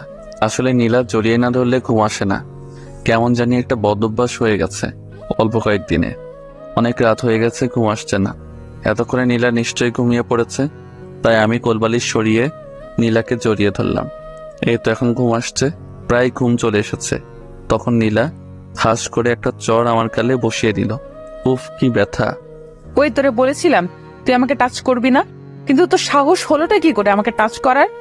কি করব, আমার তো ঘুম আসে না তোমাকে জড়িয়ে না ধরলে। ঘুম না আসলে না আসুক, তবু তুই আমাকে জড়িয়ে ধরবি না। প্লিজ আমার সাথে এমন করো না, আমার রাতের ঘুম কেড়ে নিও না। ওই তুই তোর কথা বন্ধ কর আর চুপচাপ ঘুমিয়ে পড়। আর খবরদার, আবার যদি বালিশ সরিয়ে আমাকে জড়িয়ে ধরেছিস তবে কিন্তু খারাপ কিছু হবে, বলে দিলাম। কি আর করবো, সেই সকাল থেকে আমাকে অপমান করে যাচ্ছে, এখন আর সহ্য করা যাচ্ছে না। তাই আমিও অন্য পাশে ঘুরে ঘুমানোর মিথ্যা চেষ্টা করছি, আর নিজের অজান্তে অনেক কান্না করেছিলাম। নির্ঘুম সারা রাত কাটালাম। নীলা আগে প্রতিদিন সকালে উঠে আমাকে ডেকে দিত, কিন্তু আজকে দিল না। আমি অনেকক্ষণ শুয়েছিলাম, কিন্তু নীলা একবার আমাকে ডাক দিল না। আমি নিজেই উঠে বসলাম। নীলা ফ্রেশ হয়ে বের হলো। নীলা আমাকে দেখে জিজ্ঞাসা করলো, কি ব্যাপার, তোমার চোখ এত লাল কেন? সারা রাত না ঘুমানোর জন্য হয়তো লাল হয়ে গেছে। নীলাকে সেটা না বলে বললাম, চোখ কি যেন গেছিল। ও যাও ফ্রেশ হয়ে নাও। কলেজ যাবে না? হ্যাঁ যাব। তারপর আমি ফ্রেশ হতে চলে গেলাম। ফ্রেশ হয়ে বের হয়ে দেখি নীলা প্রায় রেডি হয়ে গেছে। আমিও রেডি হতে লাগলাম। কি ব্যাপার, আর কতক্ষণ লাগবে? এই তো হয়ে গেছে। তুমি তাহলে পরে এসো, আমি গেলাম। আমার তো প্রায় হয়ে গেছে। আমার তাড়া আছে, আমাকে এক্ষুনি যেতে হবে। নীলা চলে গেল। আবারও খুব অবাক হলাম যে নীলা কিনা আমাকে রেখে একা কলেজে যেতেই চাইতো না, সেই নীলা আজকে আমাকে রেখেই চলে গেল। আমি আর সেদিন কলেজে গেলাম না, বাসায় ছিলাম। নীলা কলেজ থেকে ফিরে এসেছে। কি ব্যাপার, আজ কলেজে গেলে না যে? এমনি। আর কিছু বলল না? আমিও বললাম না। একটা কথা বলা হয়নি, আমাদের বিয়ে হয়েছে সেটা অনেক কম লোক জানে, কলেজে কেউ জানে না। সেদিন রাতেও আগের দিনের মতো হলো। মাঝখানে কোলবালিশ রেখে নীলা ঘুমিয়ে পড়েছে। আমিও মাঝরাতে নীলাকে জড়িয়ে ধরেছিলাম। তারপর আগের রাতের মতো নীলা আমাকে ঠাস করে একটা চর মেরে চলে যায়। মানে রাগ করে। সেদিন রাতে নীলা অন্য রুমে ঘুমাতে যায়। আমি অনেক আটকাতে চেয়েছি, কিন্তু নীলা আমার কোনো কথা না শুনে চলে যায় অন্য রুমে। এইভাবে আমাদের দূরত্ব বাড়তে থাকে। আগে নীলা আমাকে একা অপমান করলে ইদানিং আমার আব্বু আম্মুকে অপমান করে। একদিন আম্মু নীলাকে রান্নার কাজে সাহায্য করতে বলেছিল, আর নীলা তার বিপরীতে জবাব দিয়েছিল সে কাজের লোক নাকি যে সে রান্না করবে। এক কথায় দুই কথায় তাদের মাঝে ঝগড়া লেগে যায়। নীলা যা না তাই বলে, আমার আম্মুকে অপমান করছে। আমি সেটা নীরবে সহ্য করব না। আমি গিয়ে আমার সমস্ত শক্তি দিয়ে নীলার গালে চর মারি। নীলা চর খেয়ে বলে, ছোট লোকের বাচ্চা, তোর সাহস হয় কি করে আমার গালে হাত তোলার? আমার আব্বু আম্মু আমাকে কোনোদিন মারলো না, আর তুই একটা ছোট লোক হয়ে আমাকে মারলি? তোকে এই অধিকার কে দিয়েছে? তুই নিজেই সেই অধিকার দিয়েছিস, বলে গেছিস নাকি? হ্যাঁ, আজ থেকে ভুলে যাব। আমি থাকবো না আর তোর বাসায়। আমাকে মুক্তি দে, আমাকে স্বাধীনতা দে। যা যা, অনেক হয়েছে। তুই যা চাইলি তাই হবে। হ্যাঁ, আমি আজকে এই বাসা ছেড়ে আমার বাসায় চলে যাব। কেন থাকবো তোর বাসায়? তোর অপমান সহ্য করার জন্য? না, কোনোদিন না। যে ছেলে বিয়ে করে বউয়ের দায়িত্ব নিতে পারে না, আব্বুর ঘাড়ের উপর বসে খায়, সেই ছেলের সাথে সংসার করার থেকে না করা অনেক ভালো। ভালো যখন তখন করিস না। এতদিন ধরে তোর সব অন্যায় কাজ মুখ বুঝে সহ্য করেছি, কিন্তু আর না। তুই যেতে পারিস নীলা। আর কিছু না বলেই হন হন করে উপরে চলে গেল। আমি আম্মুর কাছে নীলার হয়ে ক্ষমা চেয়ে নিলাম। কিছুক্ষণের মধ্যে নীলা ব্যাগ গুছিয়ে নিচে চলে এসেছে। গেলাম আমি, এই বাসা থেকে বোরিং হয়ে গেছি। আমি আর নীলাকে আটকালাম না। নীলা চলে গেছে। 2 ঘন্টা পর নীলার আব্বুর ফোন। আমি কল রিসিভ করে সালাম দিলাম। বাবা, তোমার আর নীলার কি কিছু হয়েছে? আমি তারপর সব বললাম। নীলার আব্বু বলল, আচ্ছা বাবা, তুমি চিন্তা করো না, সব ঠিক হয়ে যাবে। মেয়ে আমার একটু জেদি। কল কেটে দিল। আমি সেদিন রাতে আরো বেশি করে মিস করছিলাম নীলাকে। এতদিন মেয়েটাকে দেখেছি, কিন্তু আজ দেখতেই পেলাম না। অনেক কষ্ট হচ্ছে আমার। রাতে কিছুতেই ঘুম আসছিল না। যদিও গত কিছু রাতে আমি ঘুমাতে পারি না, ঘুমানোর জন্য মাঝে মাঝে একটা করে ঘুমের ট্যাবলেট খাই। নীলাকে মিস করছিলাম, তাই নীলাকে কল দিলাম। কল দিচ্ছি আর নীলা কেটে দিচ্ছে, কিন্তু আমি তবুও কল দিয়ে যাচ্ছি এই আশায় একবার যদি কল রিসিভ করে পাগলিটার কণ্ঠস্বর শুনতে পারবো। তাতেই অনেক। কলের পর কল দিচ্ছিলাম, একসময় ধরলো। ওই, তোর কি কোনো কাজ কাম নেই?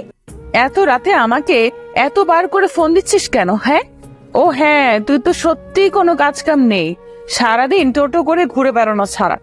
আমি তোমাকে ভালোবাসি নীলা, প্লিজ আমার কাছে চলে এসো, খুব কষ্ট হচ্ছে আমার। ভালোবাসি সেটা অন্য কাউকে গিয়ে বলবি, কেমন? আর আমি তোর কাছে কোনোদিনও যাব না। একবার গিয়ে অনেক বড় ভুল করে ফেলেছি। আগে যদি জানতাম এমন হবে, তোর মতন ছেলের সাথে কোনোদিন মিশতাম না। ছোট লোক কোথাকার। ফোন রাখ, আর কখনো আমার নাম্বারে কল দিবি না। প্লিজ এমন করো না, তুমি না আমার বিয়ে করা বউ। আমি তোকে ডিভোর্স দিয়ে দিব। নীলার মুখে ডিভোর্সের কথা শুনে নিজেকে আর সামলে রাখতে পারলাম না, কেঁদে দিলাম। নীলা আমার কান্না শুনছিল। নীলা বলল, দেখ, যা হবার হয়ে গেছে। আবেগের বশে মানুষ কত কিছু করে। যা হয়ে গেছে তা তুই ভুলে যা। কি করে বলবো তোমায় বলো?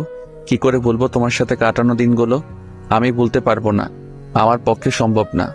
সেটা তোর ব্যাপার, কিন্তু আমি এইসব ভুলে যেতে চাই। আচ্ছা, আমি বেশি কিছু জানতে চাইবো না, শুধু এইটুকু জানতে চাই তুমি কেন এমন করছো। তা আমি আর কি করব? তুই এখনো বেকার, তোর কাছে কিছু চাইলে তুই দিতেই পারবি না। আব্বু আম্মুর কাছ থেকে আমাকে সব নিতে হয়। তার থেকে ভালো আমি তোকে ছেড়ে দিয়ে আব্বু আম্মুর কাছেই থাকবো। আচ্ছা, ভালো থেকো, রাখি। কল কেটে দিলাম। নীলার কথা যত শুনছিলাম তত বেশি কষ্ট পাচ্ছিলাম। আমি বেকার বলে নীলা আমার থেকে দূরে সরে গেল। কিন্তু নীলা, আমি তো তোমাকে কাছে টেনে নিয়েছিলাম না, তুমি নিজেই টেনে নিয়ে আবার নিজেই দূরে সরিয়ে দিলে। কিন্তু কেন? ও হ্যাঁ, আমি তো বেকার, তার জন্য। এইভাবে কেটে গেল 15 দিন।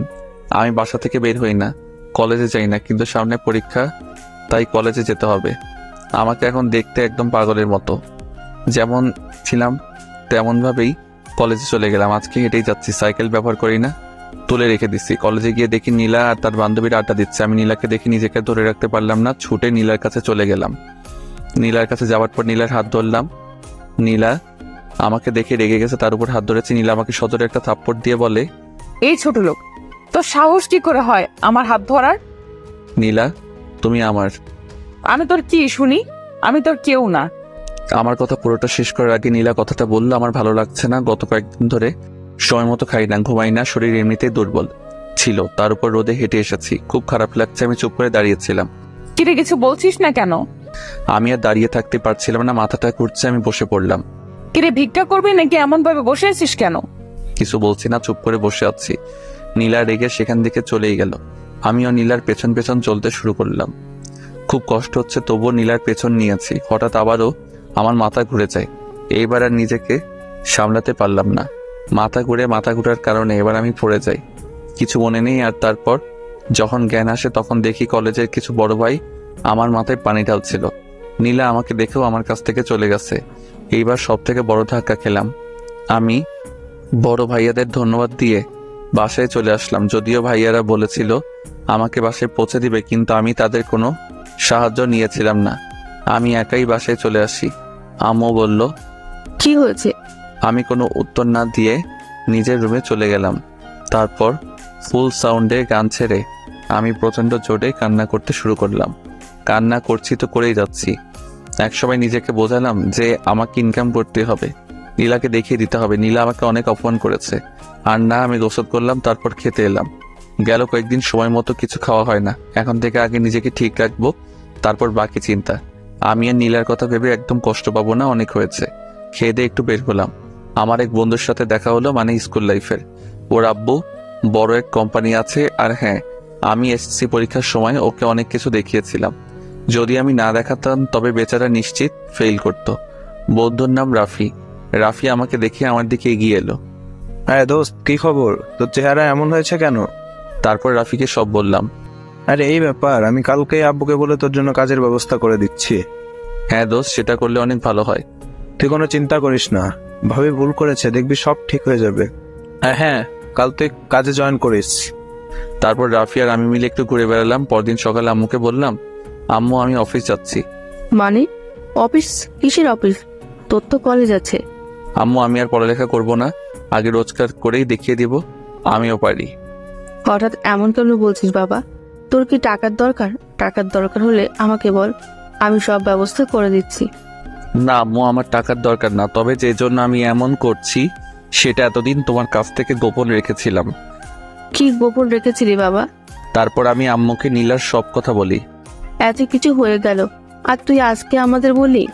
আম্মু, আমি ভেবেছিলাম সব ঠিক হয়ে যাবে, কিন্তু সেটা তো আর হলো না। তাই আম্মু, আব্বু তো আমাকে বাইকের কথা বলেছিল। অফিস যখন করবো একটা বাইক খুব দরকার। আব্বুকে বলে একটা ম্যানেজ করে দাও না। তুই কোনো চিন্তা করিস না বাবা, আজকে এই বাইক পেয়ে যাবি। আম্মুকে সালাম করে অফিসের উদ্দেশ্যে বের হলাম। একটা রিক্সা নিলাম। অফিসে যাওয়ার আগে আমি রাফিকে ফোন দিলাম। রাফি বলল, তুই অফিসে আয়, আমি অফিসেই আছি। আমি অফিস চলে গেলাম, কিন্তু দারোয়ান আমাকে ঢুকতে দিচ্ছে না। তাই আবার রাফিকে ফোন দিলাম। রাফি নিজেই নিচে চলে এলো। রাফি আমাকে নিয়ে তার বাবার কাছে চলে গেল। আব্বু, এই সোহেল আমার বন্ধু, যার কথা তোমাকে বলেছিলাম। আচ্ছা বাবা, তুমি পড়ালেখা বাদ দিয়ে হঠাৎ চাকরি করবে কেন? আমি তাকে আমার সব কথা বললাম। রাফির আব্বু আমার কথা শুনে বলল, বাবা, তুমি এক কাজ করো, তুমি চাকরিও করো সাথে পড়ালেখাও করো। না স্যার, আমি চাকরিতেই আমার মনোনিবেশ করতে চাই। আমার কথা শুনে রাফির আব্বু আর কিছু বলল না, আমাকে কাজ দিয়ে দিল। কাজ খুব সহজ। কে কখন অফিসে আসলো সেটা লেখা, আর কে কি কাজ করছে সেগুলো মনিটর করা। বেতন নাকি 25,000 টাকা। যদিও আমি এই কাজে এত বেতন আশা করি নাই। রাফি আমাকে অফিস রেখে চলে গেল। রাফির আব্বু আমাকে আমার বসের সাথে পরিচয় করিয়ে দিল। বস আমাকে দেখে কেন জানি না জড়িয়ে ধরে কান্না করে দিল। আমি আর রাফির আব্বু এমন কাজে অবাক। কি ব্যাপার কামাল সাহেব, এমন ভাবে কান্না করছেন কেন? আসলে আমার ছেলের কথা খুব মনে পড়ে গেছিল। কেন, আপনার ছেলের কি কিছু হয়েছে? আসলে বাবা, ওনার ছেলে কিছুদিন আগে রোড অ্যাক্সিডেন্টে মারা যায়। ও স্যার, আমি সরি, আপনাকে মনে হয় কষ্ট দিয়ে ফেলেছি। না বাবা, কোনো কষ্ট না। তুমি কি নতুন? হ্যাঁ, আজ থেকে ও তোমার আন্ডারেই কাজ করবে। একটু বুঝিয়ে সুঝিয়ে দিও, একদম বাচ্চা ছেলে তো। আপনি কোনো চিন্তা করবেন না স্যার, আমি এই ছেলেকে এমন ভাবে তৈরি করব, দেখবেন একদিন আপনি এই ছেলেকে নিয়ে গর্ববোধ করবেন আর আমাকে ধন্যবাদ দিবেন। রাফির আব্বু আরো কিছু কথা বলে সেখান থেকে চলে গেল। আচ্ছা বাবা, তোমার বয়স তো একদম কম, তোমার তো পড়ালেখা করার বয়স, তুমি এই বয়সে চাকরি করবে কেন? আমি বসকেও সব বললাম। তুমি চিন্তা করো না, মন দিয়ে কাজ করো, আমি তো আছি। যদি কোথাও না বোঝো তাহলে আমাকে বলো, আমি তোমাকে সব বুঝিয়ে দিব। তারপর বস আমাকে কাজগুলো বুঝিয়ে দিল। আমি আমার কাজে লেগে গেলাম। যদিও প্রথম দিন ছিল অল্প কিছু, ভুল ছাড়া প্রায় সব কাজ ভালোভাবেই করতে পেরেছিলাম। বস ও রাফির আব্বু এমনটা দেখে খুব খুশি হলো। আমি তো বিশ্বাস করতেই পারছি না তুমি এত নিখুঁত ভাবে কাজ করবে। স্যার, এই ছেলে আরো অনেক কিছু করবে। তোমার জন্য শুভ কামনা রইল। আমি তাদের দুজনকে ধন্যবাদ দিলাম। সারাদিন কাজ করলাম। কাজের চাপে নীলার কথা মনেই পড়ে নাই। খুব ভালোভাবে দিন কেটে গেল। সন্ধ্যায় বাসায় এসে দেখি আব্বু আমার জন্য নতুন বাইক কিনে রেখে দিয়েছে। ও শান্তি লাগছে। কাল থেকে তাহলে আর রিক্সায় করে যেতে হবে না। আমি আব্বু আম্মুর জন্য মিষ্টি নিয়ে এসেছিলাম। তাদের মিষ্টি মুখ করিয়ে আমি রুমে চলে গেলাম। ফ্রেশ হয়ে খেয়ে দিয়ে আবার রুমে চলে গেলাম। নীলার কথা আবার মনে পড়ছে। ফোন হাতে নিয়ে বসে আছি আর ভাবছি নীলাকে কল দিব কি দিব না। একসময় ভাবলাম না থাক, এখন তো অল্প খারাপ লাগছে। নীলাকে ফোন দিলে নীলা অনেক কথা শোনাবে, যেগুলো আরো কষ্টদায়ক হবে। আমি তো ভেবেই নিয়েছি নীলাকে আর ফোন দিব না। যত কষ্ট হোক নীলাকে এবার ভুলে যেতেই হবে। আমি আর ফোন না দিয়ে ঘুমিয়ে পড়লাম। আম্মুর ডাক শুনে ঘুম ভাঙে। 8টায় অফিস যেতে হবে। আমি সে কথা আম্মুকে আগে থেকে বলে রাখছিলাম। আমি উঠে ফ্রেশ হয়ে নাস্তা করে নতুন বাইক নিয়ে বেরিয়ে পড়লাম। এক বন্ধু বাইক দিয়ে চালানো শিখেছিলাম, তাই কোনো প্রবলেম হবে না আশা করা যায়। আমি বাইক নিয়ে বের হয়েছি। কিছু দূর যেতেই দেখি তিশা দাঁড়িয়ে আছে। আমাকে দেখে তিশা ডাক দিয়ে বলে, এই সুহিল, একটু শোনো না। হ্যাঁ বলো। তুমি তো কলেজে যাচ্ছ তাই না? আমাকে সাথে নিয়ে যাবে? আসলে আমার গাড়ি কিছুদিন ধরে প্রবলেম দিচ্ছে। আমি তো অফিস যাচ্ছি। আচ্ছা উঠো, কলেজের সামনে দিয়েই তো যাব। তিশা উঠে বসে। আমি বাইক চালানো শুরু করি। আচ্ছা, তুমি পড়ালেখা বাদ দিলে কেন? এমনি একটা ভালো কাজ পেলাম তাই ছেড়ে দিলাম। তুমি তো আর কলেজে যাবে না তাই না? হ্যাঁ। আচ্ছা নীলা, তোমার এত ভালো বন্ধু ছিল, কিন্তু হঠাৎ কি এমন হলো তোমাকে নীলা সহ্য করতে পারে না? তুমি এত কথা বলো না তো, আমার সমস্যা হচ্ছে। কেন বলো না, এত ভালো ফ্রেন্ডশিপ নষ্ট হলো কিভাবে? এই, তুমি থামবে নাকি এখানে নামিয়ে দিব? তিশা আমার কথা শুনে চুপ হয়ে গেছে, আর কোনো কথা বললো না। কলেজের সামনে এসে নামো। তিশা যখন নামছিল তখন নীলা সেটা দেখেছিল, কিন্তু নীলার ভাব দেখে মনে হচ্ছিল ব্যাপারটা স্বাভাবিকভাবেই নিয়েছে। দেখেও না দেখার ভান করে চলে গেছে। আমিও তিশাকে নামিয়ে দিয়ে অফিসে চলে গেলাম। নিজের কাজে মন দিলাম। আগের থেকে অনেকটাই গুছিয়ে নিয়েছি নিজেকে। এখন আর নীলার কথা ভেবে কষ্ট পাই না। 15 দিন পর আমি অফিসে যাচ্ছি। তিশা আবার আমাকে ডাক দিল। আমি থামলাম। আচ্ছা, আমি প্রতিদিন দেখি তুমি একা একাই রাস্তা দিয়ে যাও। এক কাজ করবে, আমাকে প্রতিদিন নিয়ে যাবে, তাহলে আমার গাড়ির তেল খরচের টাকা বেঁচে যাবে আর কি।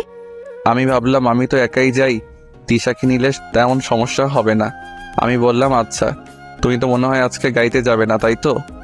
তোমার বাইক থাকতে গাড়িতে কেন যাবো বলো তো? তাহলে কথা না বাড়িয়ে ওঠো। তিশা বাইকে উঠে পড়ল, তবে এমনভাবে আমার গা ঘেঁষে বসেছে আমার কাতুকুতু লাগছে। আচ্ছা, একটা কথা জিজ্ঞেস করি? হ্যাঁ করো। তোমার কি কোনো গার্লফ্রেন্ড আছে? না, আমার কোনো গার্লফ্রেন্ড নেই। যেটা জানতে চেয়েছো আমি সেটার উত্তর দিয়েছি। সত্যি আমার কোনো গার্লফ্রেন্ড নেই। যদি জানতে চাইতো বউ আছে কিনা, তাই বলতাম হ্যাঁ আছে। তবে সেটা এখন শুধু কাগজে কলমে, কবে জানি না ডিভোর্স লেটার হাতে পাবো। তাহলে তো ভালোই হলো। কিসের ভালো আর কেন ভালো? আমি প্রতিদিন তোমার বাইকে যাব, কেউ কিচ্ছু বলবে না তাই। কথা বলতে বলতে কলেজের সামনে চলে এসেছি। সেদিনও নীলা দেখলো কিন্তু কোনো রিয়াক্ট করলো না। এইভাবে আমি এখন প্রতিদিন তিশাকে কলেজে ছেড়ে দেই। নীলা প্রথম কোনো রকম রিয়াক্ট না করলো, ইদানিং দেখি নীলা কেমন ভাবে যেন তাকিয়ে থাকে। মাঝে মাঝে মনে হয় খুব রেগে আছে, কিন্তু আমি সেই দিকে কোনো খেয়াল করি না। আমি এমন ভাবে নীলার দিকে তাকিয়ে থাকি কেউ বুঝতে না পেরে। আজকে আমি প্রথম বেতন পেয়েছি, খুব ভালো লাগছে নিজের ইনকাম করা টাকা হাতে পেয়ে। অফিস থেকে বের হয়ে আমি শপিং মলে গেলাম। সেখান থেকে আব্বু আম্মু আর নীলার জন্য কিছু জামা কাপড় কিনলাম। বাসায় এসে আব্বু আম্মুকে আমার প্রথম রোজগারের টাকা দিয়ে কেনা জিনিসগুলো দিলাম। আব্বু আম্মু এত খুশি হলো বলে বোঝানো যাবে না। পরদিন আমি একটু আগে বাসা থেকে বের হলাম, সাথে নীলার জন্য কেনা শাড়ি নিয়ে কলেজে গেলাম। দেখলাম নীলা তার বান্ধবীদের সাথে বসে আছে। আমি গিয়ে নীলাকে ডাক দিলাম। নীলা উঠে এলো। কি ব্যাপার, ডাক দিলি কেন? এই নাও, এটা তোমার জন্য, আমার রোজগার করার টাকা দিয়ে কিনেছি। শাড়িটা নীলার দিকে এগিয়ে দিয়ে বললাম। নীলা সেটা না নিয়ে আমাকে অনেক কথা শুনিয়ে চলে গেল। মনটা আবার খারাপ হয়ে গেল। আমি শাড়ি নিয়ে বের হচ্ছিলাম, তখন দেখি তিশা আসছে। তিশা আমাকে দেখে আমার দিকে রেগে আসছে। আমার কাছে এসে, তাই তুমি আমাকে আজ রেখে আসছো কেন? এমনি। তোমার হাতে কি? শাড়ি। নিশ্চয়ই আমার জন্য এনেছো, আর আমাকে সারপ্রাইজ দিবে বলেই আগেই চলে আসতো, তাই না? হ্যাঁ। না মানে? হয়েছে, আর বলতে হবে না। শাড়ি এনেছো কিন্তু সেটা দেবার মতো সাহস নেই, ভীতু কোথাকার। তিশা আমার হাত থেকে শাড়ির প্যাকেট নিয়ে নিল। শাড়ি বের করে দেখে বলল, খুব সুন্দর হয়েছে। তাহলে আমি আজ যাই, অফিসে দেরি হয়ে যাচ্ছে। আর একটু থাকো না। না, দেরি হয়ে যাবে। চলে গেলাম। পরদিন সকালে দেখি তিশা আমার দেওয়া শাড়ি পরে দাঁড়িয়ে আছে। এই তোমার ড্রেস কই? আজকে তো কলেজে অনুষ্ঠান আছে, তাই আমি শাড়ি পরেছি। আমি তিশাকে বাইকে তুলে নিলাম। কলেজের সামনে যখন নামিয়ে দিচ্ছিলাম তখন দেখি নীলা তার বান্ধবীদের সাথে আসছে। নীলাকে শুনিয়ে বললাম, তিশা একটা কথা বলি। হ্যাঁ বলো। তোমাকে এই শাড়িটা অনেক সুন্দর মানিয়েছে। এই শাড়িটা তোমার জন্যই পারফেক্ট। সবাইকে তো আর সবকিছুতে বানায় না, এই শাড়ি শুধু তোমাকেই মানায়। ও হ্যাঁ, আমি তো ভুলেই গেছিলাম। কি আছে এতে? খুলেই দেখো। খুলে দেখি একটা ঘড়ি। তোমার জন্য। খুব সুন্দর। পরো। তুমি পরিয়ে দাও। আমরা যখন কথাগুলো বলছিলাম নীলা একটু দূরে দাঁড়িয়ে আমাদের সব কথা শুনতেছিল। তিশা আমাকে ঘড়ি পরিয়ে দিচ্ছে। তখন নীলার দিকে তাকিয়ে দেখি চোখ দুটো লাল হয়ে গেছে, চোখ দিয়ে পানি পড়ছে, আর আমাদের দিকে করুণ দৃষ্টিতে তাকিয়ে আছে। আমি নীলার দিকে যখন তাকালাম, নীলা তাড়াতাড়ি করে চোখ মুছে নিল। তিশা, তোমাকে অনেক ধন্যবাদ। ধন্যবাদ দেওয়ার কি আছে, সত্যি বলতে ঘড়িটা তোমার হাতে না অনেক ভালো মানিয়েছে। হ্যাঁ, তোমার পছন্দ আছে, সবাই তো আর তোমার মতো পছন্দ করতে পারে না। আবার নীলার দিকে তাকিয়ে দেখি আবার চোখ দিয়ে পানি পড়ছে, তবে আগের থেকে বেশি। কিন্তু নীলা এত কান্না করছে কেন? দূর, সেটা আমার দেখার বিষয় না। তিশা, আমি যাই, অফিসে দেরি হয়ে যাচ্ছে। হ্যাঁ যাও, দেখে শুনে যেও। আমি অফিসে চলে গেলাম। নীলার জন্য মায়া হচ্ছে। ও যখন কান্না করছিল একদম শিশুদের মতো লাগছিল। আমি এত কিছু না ভেবে নিজের কাজে মন দিলাম। সারাদিন কাজ করে খুব ক্লান্ত হয়ে গেছে। অন্যদিনের তুলনায় আজকে একটু বেশি কাজ ছিল। অফিস শেষ করে বাসায় ফিরবো, তখন তিশার ফোন। হ্যালো। হ্যালো। এই তুমি কান্না করছো কেন? তিশা কিছু না বলে কান্না করেই যাচ্ছে। কি ব্যাপার, তুমি কান্না করছো কেন? তিশা কিছু না বলে শুধু এইটুকু বলল, তাদের বাসায় যেতে হবে। কেন, তোমাদের বাসায় কি? প্লিজ আসো না একটু। আমি আর কথা বাড়ালাম না, তিশাদের বাসায় চলে গেলাম। বাসার কলিং বেল চাপার সাথে সাথে দরজা খুলে দিল। তুমি কে বাবা? জি, আমি সোহেল। তিশা আমাকে আসতে বলেছে। ও তুমি সেই, আসো বাবা ভেতরে এসো। দেখো না মেয়েটা সেই কখন থেকে কেঁদে যাচ্ছে। আমি তিশার কাছে গিয়ে বললাম, এই তুমি অমন ভাবে কাঁদছো কেন? নীলা বলছে সে নাকি তোমার গার্লফ্রেন্ড। তিশার এমন কথা শুনে আমি তো অবাক। আমি বললাম, কখন বলছে এই কথা? সকালে যখন তুমি চলে গেলে তখন। আমি কি বলবো, আমার কিছু বলার নেই, শুধু রাগ হচ্ছে নীলার উপর। এইভাবে আমাকে কালার করলো কেন? আচ্ছা, নীলা যদি আমার গার্লফ্রেন্ড হয়েও থাকে, এতে তোমার কান্না করার কি আছে? কি নেই সেটা বলো, আমি তোমাকে অন্য কারোর সাথে ভাগ করে নিতে পারবো না। মানে এখানে ভাগাভাগির কি আসলো, কোথা থেকে? সেটা তুমি বুঝবা না। তুমি তো মনে হয় অফিস থেকে আমাদের বাসায় আসছো, তাই না? হ্যাঁ, বাসায় যাওয়ার সুযোগ দিলে তো আমি বাসায় যাব। আচ্ছা যাও, তুমি ফ্রেশ হয়ে আসো, আমি আম্মুকে বলে খাবার দিচ্ছি। না, আমি বাসায় গিয়ে খাবো। তুমি আমাদের বাসায় না খেলে কিন্তু আমি কান্না করব, আর আমিও কিচ্ছু খাবো না। কি পাগলি মেয়ের বাবা। তিশার পাগলামির কারণে আমি তিশাদের বাসায় সেদিন খেয়ে বাসায় ফিরলাম। বাসায় এসে আব্বু আম্মুর সাথে কিছু কথা বলে রুমে চলে গেলাম। ঘুমানোর জন্য প্রস্তুতি নিচ্ছি, ঠিক তখন অচেনা একটা নাম্বার থেকে কল আসে। আমি কল রিসিভ করলাম। সালাম দিয়ে বললাম, কে? ওপাশ থেকে একটা মেইলি কণ্ঠ বলে, আমি কি সেটা না জানলেও চলবে। তা আজকাল দেখছি বাসায় বউ রেখে অন্য মেয়েদের সাথে ঘোরাঘুরি হচ্ছে। সরি, আপনি মনে হয় কোথাও ভুল করছেন। ভুল কেন করতে যাব? আমি তো ঠিকটাই বললাম। আপনি পুরোপুরি ভুল বলছেন। আমার বাসায় কোনো বউ নেই। আপনি মনে হয় ভুল নাম্বারে কল দিয়েছেন। আচ্ছা, আমি একটু চেক করে দিচ্ছি। কিছুক্ষণ পর মেয়েটি, সরি ভাইয়া, খুব দুঃখিত, আসলে আপনার নাম্বার আর আমার ফ্রেন্ডের নাম্বার প্রায় সেম, শুধু যেখানে 5 হবে সেখানে 4 দিয়ে ফেলেছি। আমি খুব সরি। সেটা বুঝলাম, তা আপনার ফ্রেন্ড কি করেছে জানতে পারি? আসলে আমার ফ্রেন্ড বিয়ে করেছে, 1 বছর হতে চলেছে। আজ দেখি অন্য একটা মেয়ের সাথে ঘুরছে। আচ্ছা, একটা কথা বলি, হ্যাঁ, অন্য মেয়ের সাথে ঘুরলেই কি প্রেম হয় নাকি? হতে পারে তারা পুরনো ফ্রেন্ড, অনেকদিন পর দেখা হয়েছে তাই। হ্যাঁ, আমি যতদূর জানি মেয়েটি আমার ফ্রেন্ডের অনেক আগেকার বন্ধু। আচ্ছা, আমি আর একটা কথা বলি, আপনার ফ্রেন্ড যদি আপনাকে নিয়ে ঘুরে বেড়ায় তাহলে কি আপনার সাথে তার প্রেম হবে? মেয়েটি মনে হয় আমার কথায় কিছুটা লজ্জা পেল, বলল, হ্যাঁ সত্যি বলেছেন, আমারই এমন ভাবে ভাবা উচিত হয় নাই। হ্যাঁ, কোনো কিছু ভালো করে না জেনে আগে মন্তব্য করবেন না। আমিও কল কেটে দিলাম। খুব ঘুম পাচ্ছে। পরদিন আম্মুর ডাকে ঘুম ভাঙে। শোন, তুই অফিস থেকে ছুটি নিয়ে নে। কেন আম্মু? হঠাৎ ছুটি নিব কেন? অনেক দিন হলো আমরা সবাই কোথাও ঘুরতে যাই না। কিন্তু আব্বু। কোনো কিন্তু নয়। আমি আর কি করব, ছুটি নিয়ে নিলাম। 7 দিনের ছুটি। শুধু বসকে বলেছিলাম আব্বু আম্মুর সাথে একটু বেড়াতে যেতে হবে। বস আর কিছু বলল না। আমি আম্মুকে বললাম, হঠাৎ খালার বাসায় কেন যাচ্ছি? আরে আমরা কিছুদিনের জন্য বেড়াতে যাব তাই। ও আচ্ছা, তাহলে তো ট্রেনে যেতে হবে। তাই টিকিট কেটে ট্রেনে উঠে পড়লাম। আব্বু আম্মুর সাথে আমার সিট পড়ল না। ভাগ্য খারাপ, অন্য জায়গাতে বসতে হয়েছে। আমি আমার সিটে বসে আছি। কিছুক্ষণ পর একটা অবাক করা ব্যাপার, আরে এ তো নীলা। নীলা আমার মুখোমুখি সিটে বসেছে। নীলাও মনে হচ্ছে আমাকে দেখে অবাক হয়েছে, যেভাবে তাকিয়ে আছে। আমি নীলার দিক থেকে নজর সরিয়ে নিলাম। কেউ কাউকে কিছু বললাম না। আগের দিনের ঘটনার জন্য নীলার উপর রাগ হলেও নীলাকে দেখার পর কেন জানি না সব রাগ উধাও হয়ে গেছে। অনেকক্ষণ হলো চুপচাপ বসে আছি। মাথায় একটা দুষ্ট বুদ্ধি এলো। আমি ফোন বের করে দিলাম তিশাকে কল। তিশার সাথে কথা বলতে লাগলাম। হ্যাঁ তিশা, আমিও তোমাকে মিস করব। নীলা তো রেগে আগুন হয়ে গেছে। আরে না না, অন্য কোনো মেয়ে নেই, আর একটা আছে, কিন্তু তার দিকে তাকানোর থেকে না তাকানো অনেক ভালো। হ্যাঁ আচ্ছা, আমি আমার খেয়াল রাখবো, তুমি তোমার খেয়াল রেখো। নীলা আগের থেকে বেশি রেগে গেছে আর চোখ দুটি লাল হয়ে গেছে। আরে তুমি আগে বললে তোমাকে সাথে নিয়ে আসতাম। সত্যি বলতে একা একা বের হচ্ছি। নীলা এবার কেঁদেই দিছে। হ্যাঁ, এইবার তো একসাথে যাওয়া হলো না। আমি ঢাকাতে ফিরে তোমাকে নিয়ে অনেক জায়গায় ঘুরবো, অনেক জায়গায়। নীলা এবার আর বসে না থেকে দাঁড়িয়ে আমার হাত থেকে ফোন কেড়ে নিয়ে নিজের ব্যাগে ঢুকিয়ে রাখলো। এটা কি হলো? আপনি আমার ফোন নিলেন কেন? আমার ইচ্ছে হয়েছে তাই নিলাম। দেখুন, আমি ফোন ছাড়া চলতে পারি না। আমার ফোন আমাকে ফেরত দিন। নীলা তারপর যা করলো সেটা হলো ফোনের সিম খুলে আমাকে ফোন দিয়ে দিল। এটা কি হলো? আমি নেট চালাবো কিভাবে?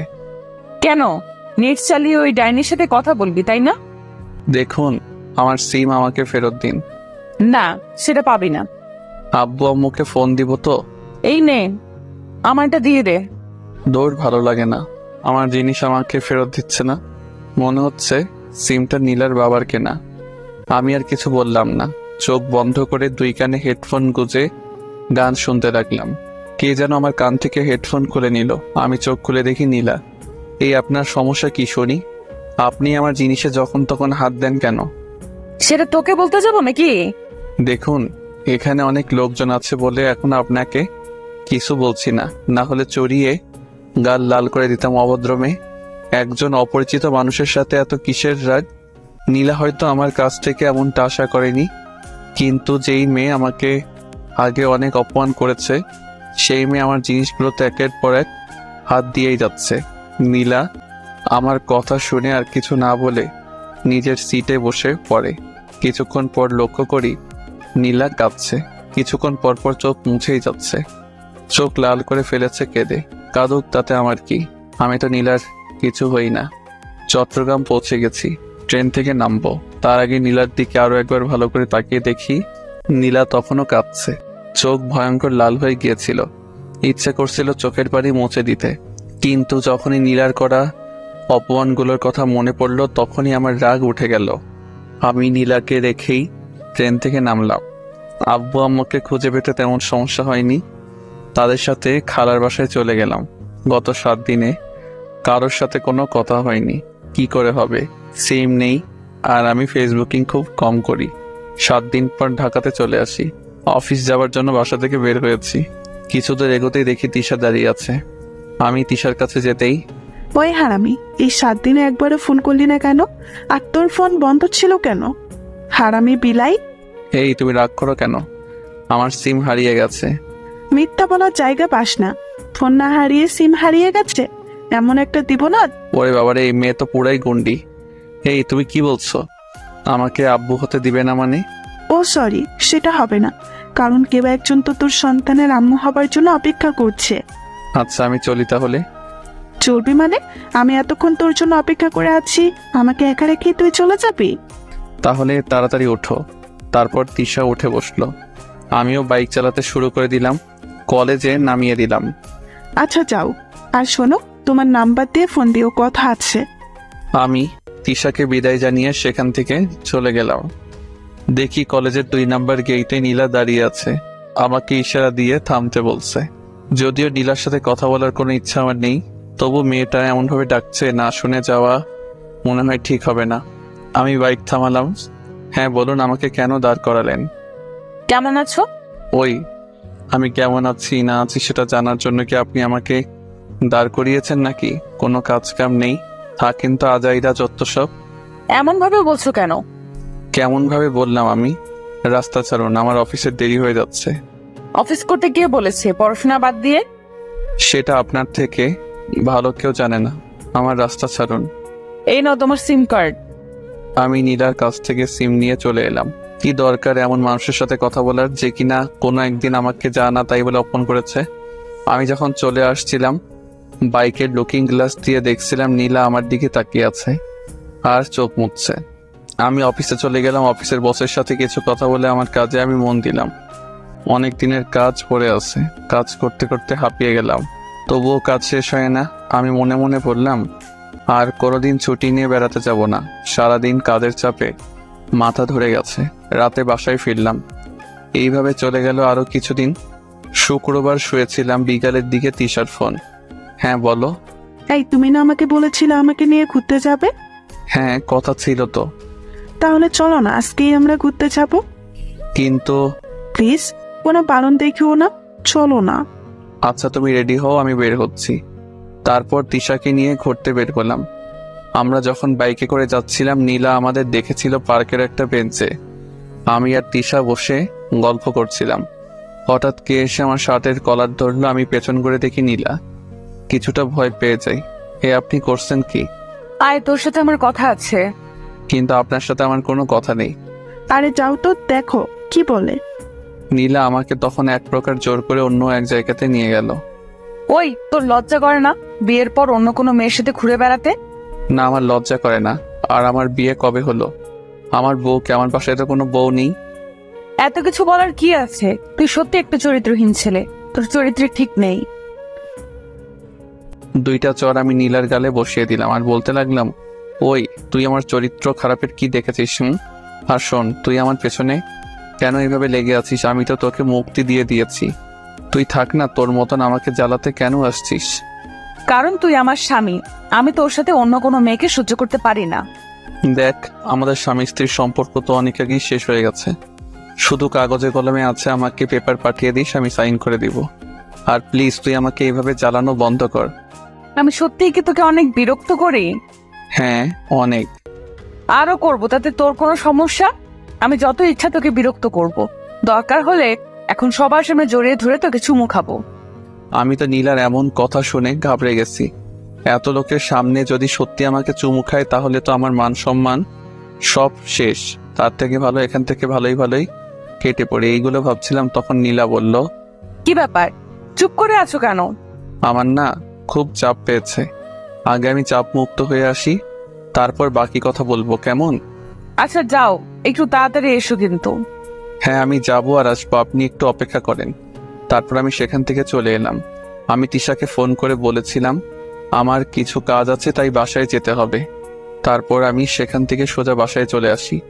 এসে মাত্র রুমে এলাম, আর তখনই নীলার ফোন। অসহ্য লাগে, তাও কেন বারবার আমাকে ফোন দিবে? এই আপনার কি কোনো কাজ কাম নেই? যখন তখন আমাকে এভাবে ফোন দিবেন না। সেটা পরে ভেবে দেখা যাবে, তার আগে তুই বল, আমাকে রেখে পালিয়ে গেলি কেন? আমার ইচ্ছা হয়েছে তাই এসেছি, আপনার সাথে আমার তো কোনো কথা নেই।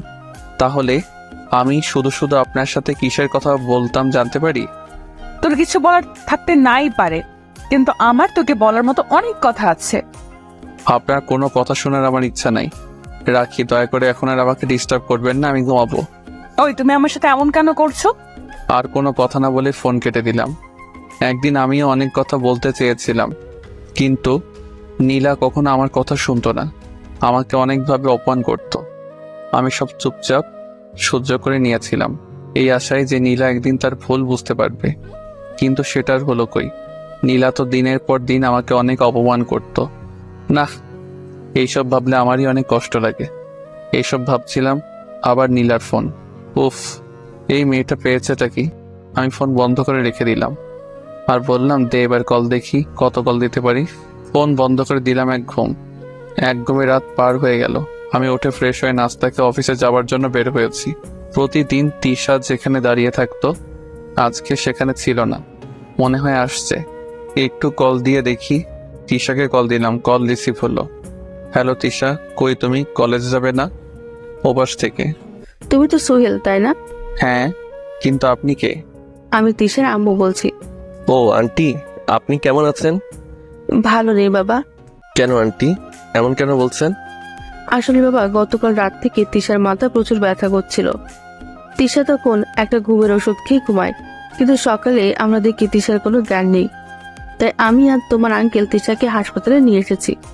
আচ্ছা আন্টি, চিন্তা করবেন না, আমি বিকালে যাব একবার হাসপাতালে। এই বলে ফোন কেটে দিলাম। অফিস গেলাম, কিন্তু কাজে মন বসছে না। বসকে বললাম, বস বলল দুপুর পর্যন্ত কাজ করে তারপর বাসায় যেতে। বসকে ধন্যবাদ জানিয়ে আমি কাজে মন দিলাম। দুপুরে অফিস থেকে ছুটি নিয়ে চলে গেলাম হাসপাতালে। আন্টি বলল তিশাকে নাকি অনেকগুলো টেস্ট করাতে হবে। আমি আন্টির সাথে বেশি কথা না বলে তিশার কাছে চলে গেলাম। দেখি তিশা শুয়ে আছে। আমি তিশার পাশে গিয়ে বসলাম। কোনো কথা বলছি না, হঠাৎ তিশা চোখ মেলে তাকালো। আমাকে দেখে তিশা তো দারুণ খুশি।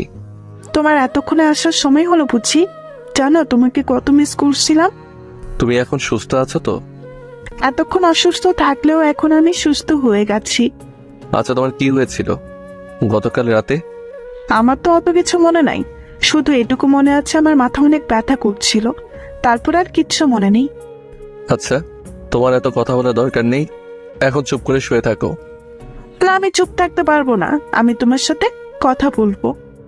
আমার কথা না শুনলে আমি এখনই চলে যাব। কিন্তু এই না না, আমি চুপ হয়ে যাচ্ছি, তবুও তুমি যেও না প্লিজ।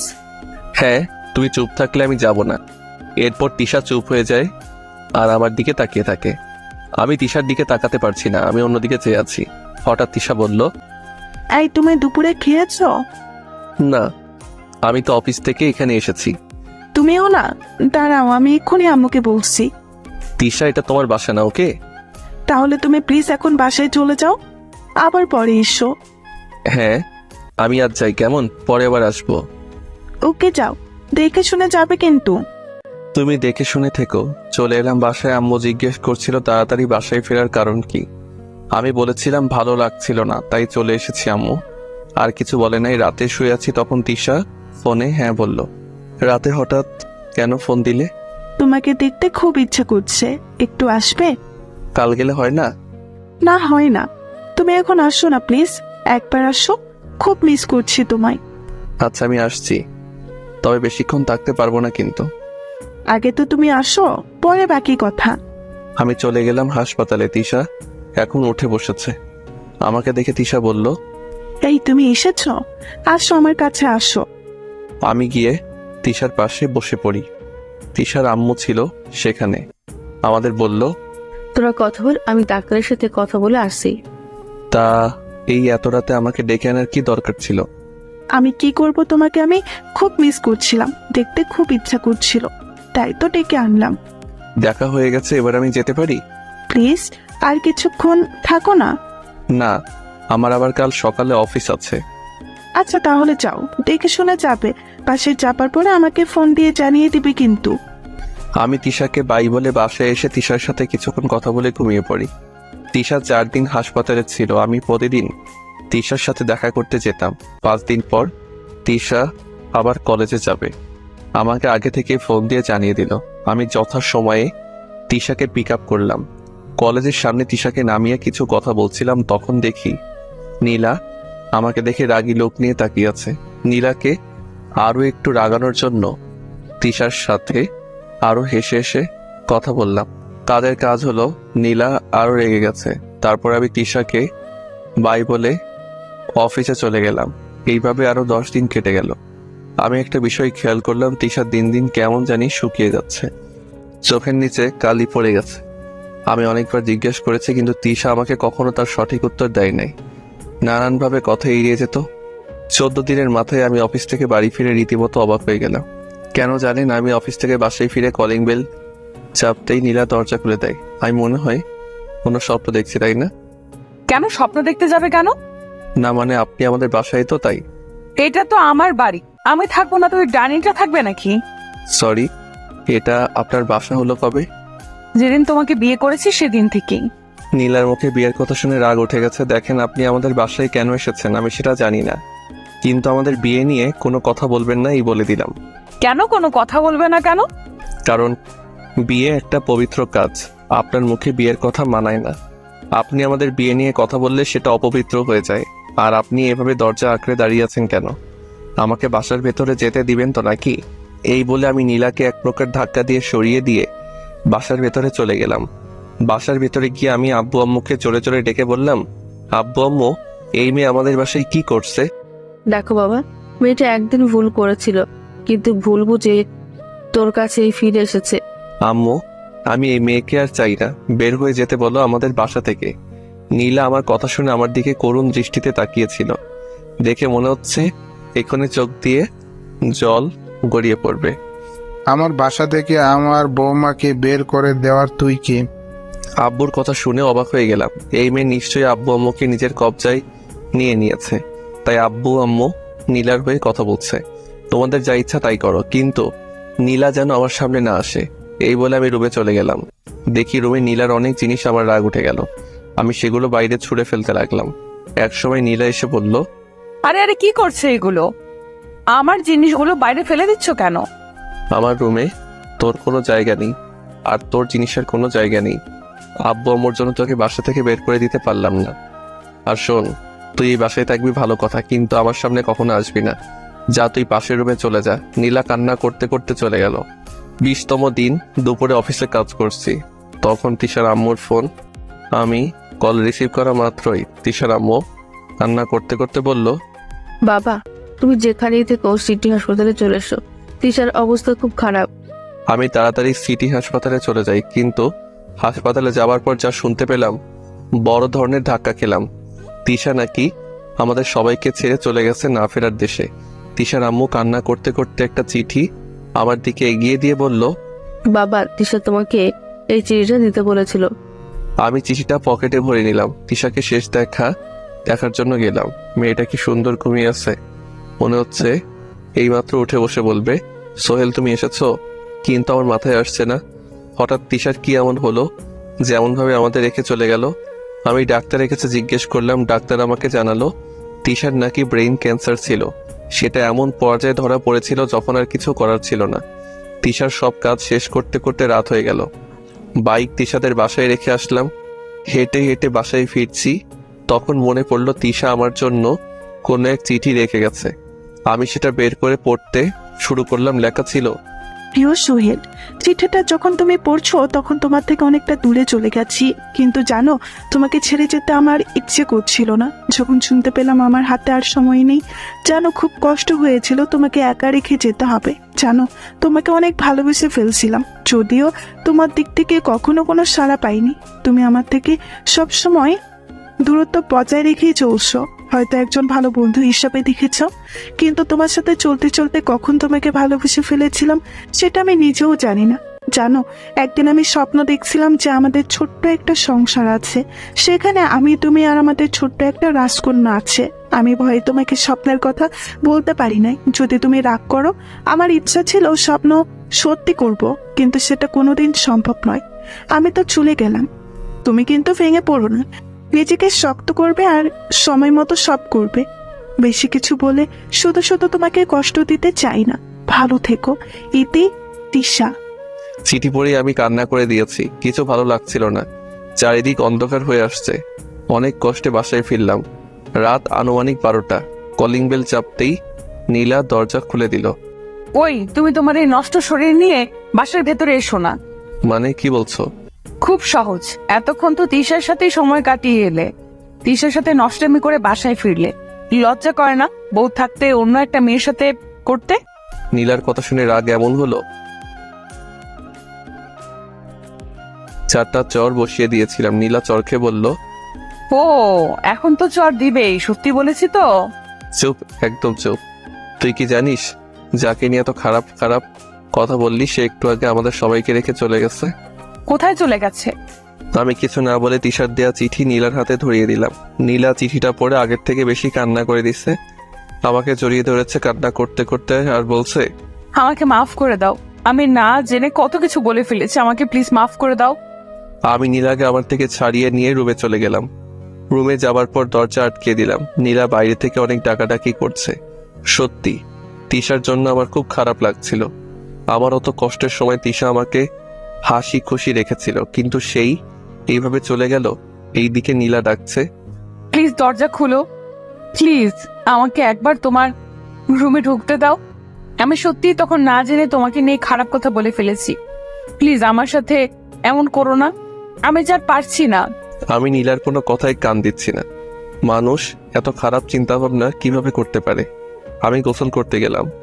গোসল শেষ করে বাহিরে বের হলাম, তখনও দরজার বাইরে থেকে নীলার কান্নার আওয়াজ শোনা যাচ্ছিল। ন্যাকা কান্না করছে। ভালো লাগে না আমার, যেদিন থেকে এসেছে আমাকে নানানভাবে জ্বালিয়ে মারছে।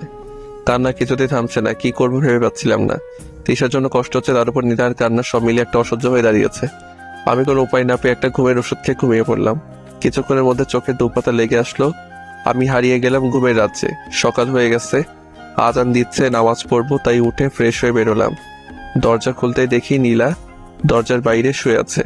মায়া হচ্ছিল নীলার জন্য, কিন্তু আমি নীলাকে ডাক দিলাম না। নামাজ পড়তে চলে গেলাম। বাসায় আসলাম একটু বেলা করে। বাসায় আসার পর দেখি নীলা রান্না করছে। আম্মু নীলাকে সাহায্য করছে। আমি আম্মুকে উদ্দেশ্য করে বললাম, আম্মু তোমার কি রান্না করতে অসুবিধা হয়? যদি হয় তবে আমাকে বলো, আমি রান্নার জন্য লোক নিয়ে আসবো। কেন, রান্নার জন্য কাজের লোকের কি দরকার? বৌমা তো আছেই, আমাকে সে কখন থেকে সরিয়ে নিজেই রান্না করছে, আমি শুধু একটু সাহায্য করেছি মাত্র। আম্মু আমি সবার হাতে রান্না খেলেও ওই মেয়ের হাতের রান্না খেতে পারবো না। আমার কথা শুনে নীলার হাসি খুশি মুখ মুহূর্তে অন্ধকার হয়ে গেল। কেন, বৌমার হাতের রান্না খেতে তোর সমস্যা কি? আম্মু ওই মেয়ের হাতের রান্না খেয়ে বিষ খেয়ে মরে যাওয়া অনেক ভালো। এবার নীলা মনে হয় নিজেকে আর সামলে রাখতে পারলো না, কেটে দিয়েছে। দিদি তো মেয়েটাকে কাঁদিয়ে। আম্মু ওইসব ন্যাকা কান্না, এর আগে এরকম ন্যাকা কান্নার জন্য তো আমাকে কম কষ্ট সহ্য করতে হয়েছে। আমি নতুন করে ওই ন্যাকা কান্নার জন্য আর কষ্ট সহ্য করতে পারবো না। তুমি যদি আমার জন্য রান্না করো তাহলে আমি খাবো, না হলে না খেয়েই আমাকে অফিস যেতে হবে। তাহলে ভালো করে শুনে রাখ, আমি তোর জন্য কোনো রান্না করতে পারবো না। বৌমা রান্না করেছে আর তুই সেটা খেলে খাবি, না খেলে না। মা এভাবে বলো না, না খেয়ে থাকবে নাকি? আম্মু আমার জন্য কাউকে আগলা দরদ দেখাতে হবে না, আর কাউকে কষ্ট করে রান্নাও করতে হবে না। আমি চললাম। এই বলে রুমে এসে ব্যাগ নিয়ে অফিসে যাওয়ার জন্য বের হব, তখন পেছন থেকে আম্মু, এই বাবা তুই কি সত্যি সত্যি কিছু না খেয়ে অফিস যাবি নাকি? তাছাড়া তো কোনো উপায় দেখছি না, তুমি যেহেতু রান্না করে দিবে না, না খেয়ে আমাকে যেতে হবে। বাবা তুই না খেয়ে যাস না, একটু বস তুই, আমি তোর জন্য রান্না করে দিচ্ছি। এখন তার আর দরকার হবে না, আমি চললাম আম্মু।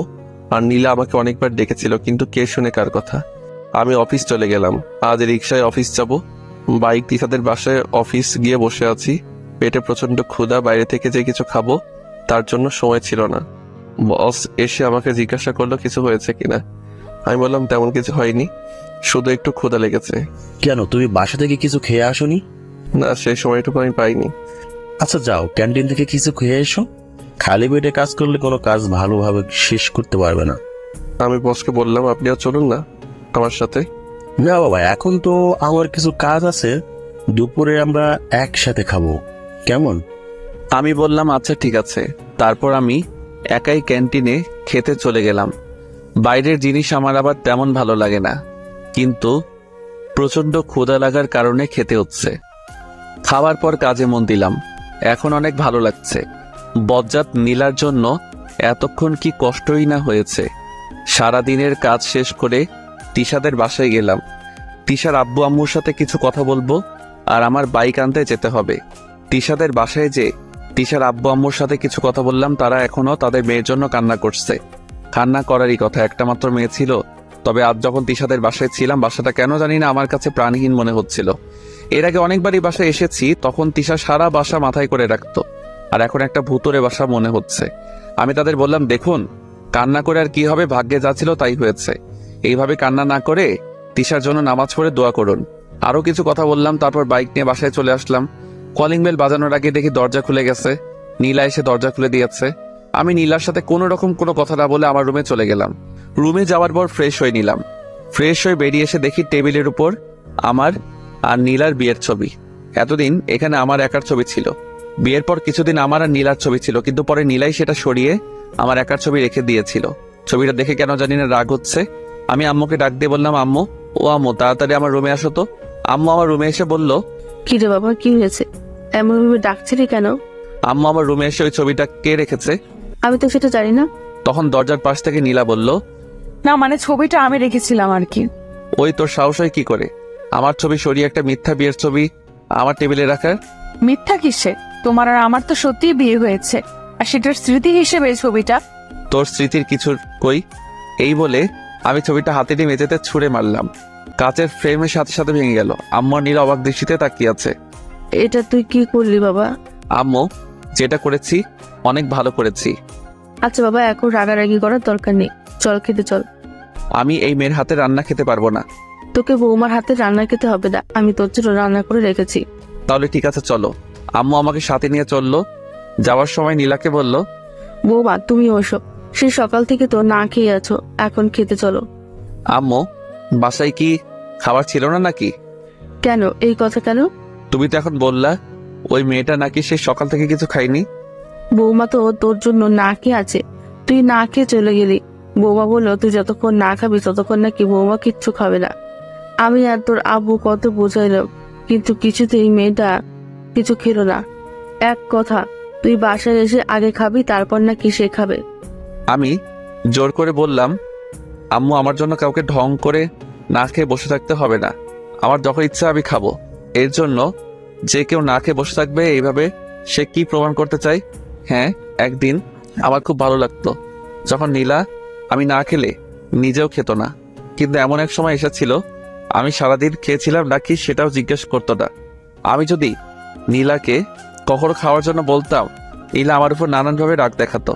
আমারও রাগ হচ্ছে নীলার এমন আজারের ঢং দেখে। আমার খুব রাগ হয়। শুধু আব্বু আম্মুর জন্য নীলাকে বেশি কিছু বলতে পারি না। নিজের রাগ নিজের মধ্যে পোষণ করি। খাবার টেবিলে সবার জন্য মাংস আর আমার জন্য ডিমের তরকারি। আমি আম্মুকে জিজ্ঞাসা করলাম, আম্মু আমার জন্য একটু মাংস রান্না করতে পারলে না? মাংস রান্না করলে তো তুই ভাবতি বৌমার রান্না, আমি আমার নামে চালিয়ে দিয়েছি, তাই তোর জন্য আলাদা তরকারি। তাই বলে ডিমের? বাহ, কত স্বাদ! আহ, তরকারি যা হয়েছে না। আব্বু তুমি খাচ্ছ না কেন? এত কথার কি আছে? আহ, যা হয়েছে না। বৌমা তুমি এখন থেকে প্রতিদিন রান্না করবে। মন চাচ্ছে সব আমি একাই খেয়ে নিই। আব্বুর এইরকম কথা শুনে আমি প্লেট নিয়ে আমার রুমে চলে গেলাম। এমনি তো হিংসা হচ্ছিল, সবাই খাচ্ছে মাংস দিয়ে আর আমি ডিম। তার উপর আব্বুর বলা কথাগুলো কোনোরকম সেদিন খেয়ে উঠলাম, ঘুমাতে যাব, তখন নীলা আমার রুমে এলো। কি ব্যাপার, কিছু বলবেন? বলবো, কিন্তু তুমি আমাকে আপনি করে কেন বলছো? তুমি করে বলার অধিকার হারিয়ে ফেলেছি তো তাই। এই তুমি আমাকে আর কত কষ্ট দিতে চাও বলবে একটু? আমি আপনাকে কখন কষ্ট দিলাম? হ্যাঁ, আগে দিয়েছি। সারাদিন আপনার খোঁজ খবর দিয়েছি, দাদাভাবে আপনাকে বিরক্ত করেছি, কিন্তু এখন তো আপনাকে আমি কোনোভাবে বিরক্ত করছি না। তাহলে আপনার এত কষ্ট কিসের? তুমি সেটা বোঝো না?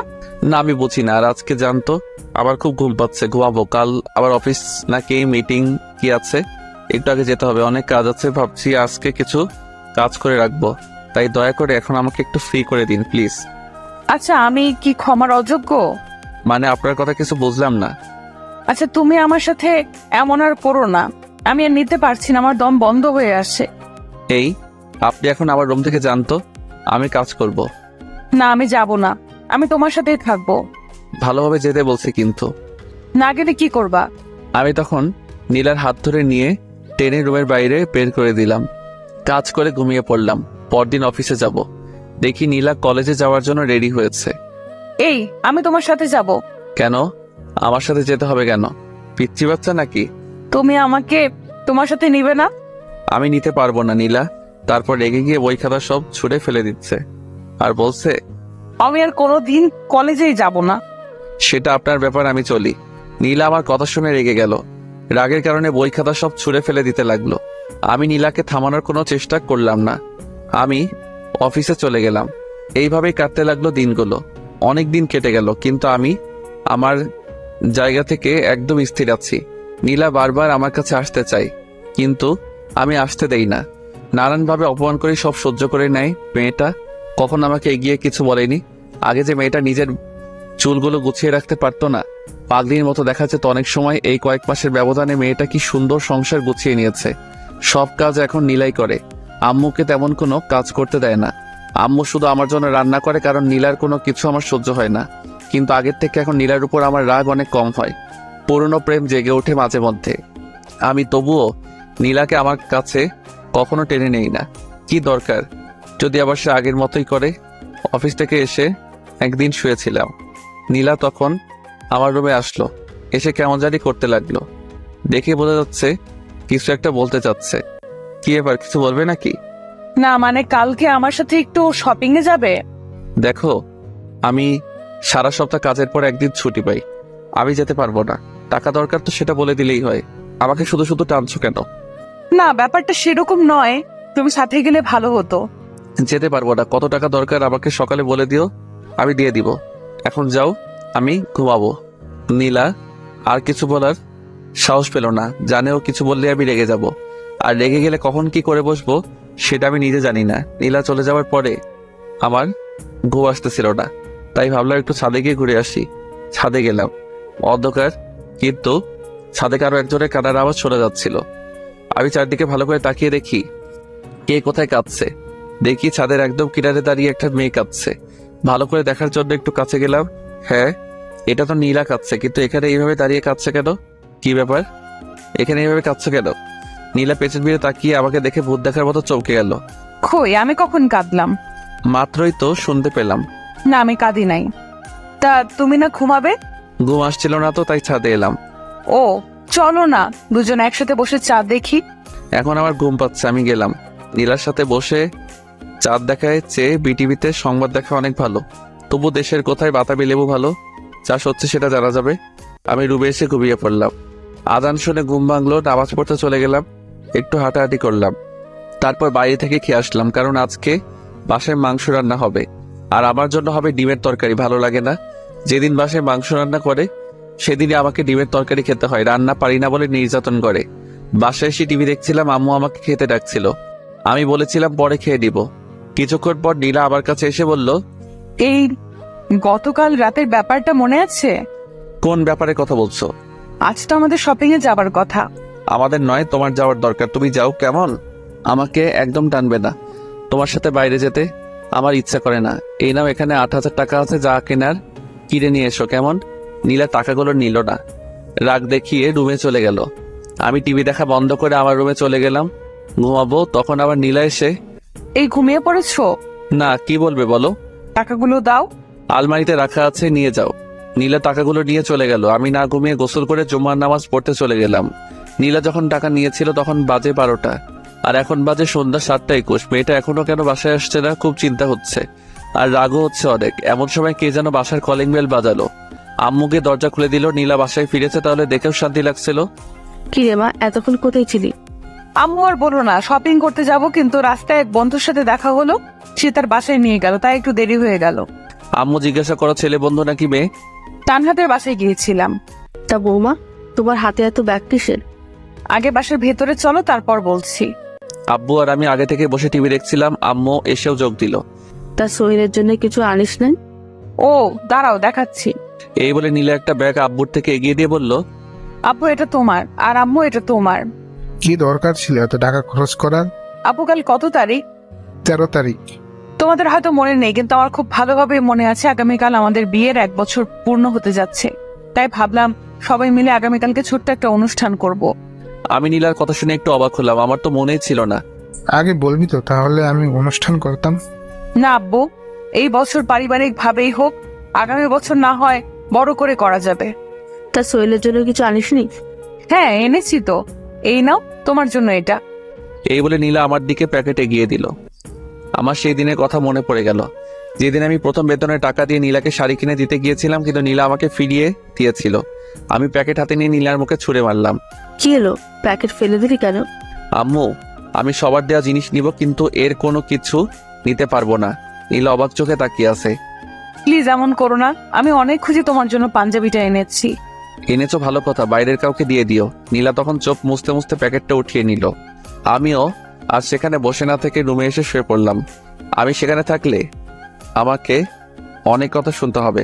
পরদিন সকালে অফিস যাওয়ার জন্য বের হচ্ছিলাম, তখন আম্মু বলল, কি রে, আজকে তুই অফিস যাচ্ছিস কেন? তো আমি কি করব, আর অফিস অনেক কাজ আছে, আমাকে যেতেই হবে। আব্বু আম্মু নীলা আমাকে অনেকবার না করেছিল, কিন্তু কে শুনে কার কথা। আমি অফিস চলে যাই। নীলা অনেকবার ফোন দিচ্ছে, SMS করছে, কিন্তু আমি কোনো কিছুর উত্তর দিচ্ছি না।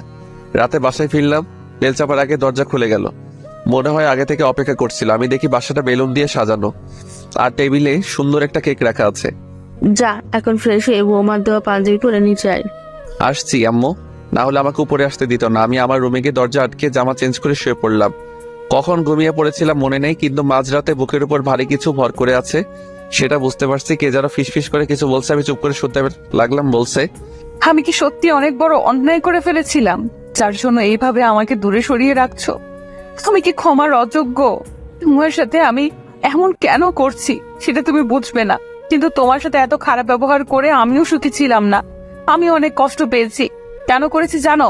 আমার বান্ধবীরা তাদের বয়ফ্রেন্ডদের নিয়ে অনেক প্রশংসা করত, তাদের বয়ফ্রেন্ড এটা করে সেটা করে, কিন্তু আমি তোমাকে নিয়ে কিছু বলতে পারিনি, তাই অনেক হিংসে হতো, রাগ হতো, আর সেই রাগ আমি তোমার উপর দেখাতাম। আমি জানি না তুমি কত কষ্ট পেয়েছো, কিন্তু আমি ইচ্ছে করে তোমাকে কষ্ট দিতে চাইনি, আমার রাগের জন্য এত কিছু। কিন্তু জানো, আমার এখন অনেক কষ্ট হয় তোমার ভালোবাসা হারিয়েছি আমার মিথ্যে জেদের কারণে। আমি চাই না এত কিছু, শুধু চাই তুমি আমাকে আগের মতো ভালোবাসো। আমি তোমার ভালোবাসা হারিয়ে বুঝতে পেরেছি তোমার ভালোবাসা আমার জন্য কত দরকার। এসব বলে আবার আমাকে জড়িয়ে ধরে কান্না করতে লাগলো। আমি এতক্ষণ সব কথা শুনছিলাম, কিন্তু এটা ভেবে পাচ্ছিলাম না নীলা আমার রুমে আসলো কিভাবে। নীলা কান্না করে যাচ্ছে। আমিও ভাবলাম, হ্যাঁ মেয়েটাকে অনেক কষ্ট দিয়ে ফেলেছি, এবার থামা দরকার। আমিও তো নীলাকে ভালোবাসি, তাহলে শুধু শুধু দূরত্ব বাড়িয়ে লাভ কি? আর এমনিতেও পাগলিটাকে মনে একটু কষ্ট দিয়ে ফেলেছি, আর পাগলিটা আমাকে ভালোবাসে বলে সবকিছু সহ্য করে নিচ্ছে। আমি তখন শক্ত করে নীলাকে জড়িয়ে ধরলাম আর বললাম, আমারও না তখন অনেক কষ্ট হয়েছে। নীলা আমার সারা পেয়ে কিছুটা চমকে গেল আর বলল, তুমি জেগে আছো?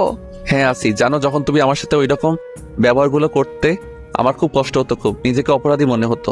সরি বাবু, আমি না জেনে ভুল করে ফেলেছি, আমাকে আরো শক্ত করে জড়িয়ে ধরো। সরিতে কাজ হবে না, যে ভুল করেছো তার মাসুল দিতে হবে। বলো কি মাসুল দিব?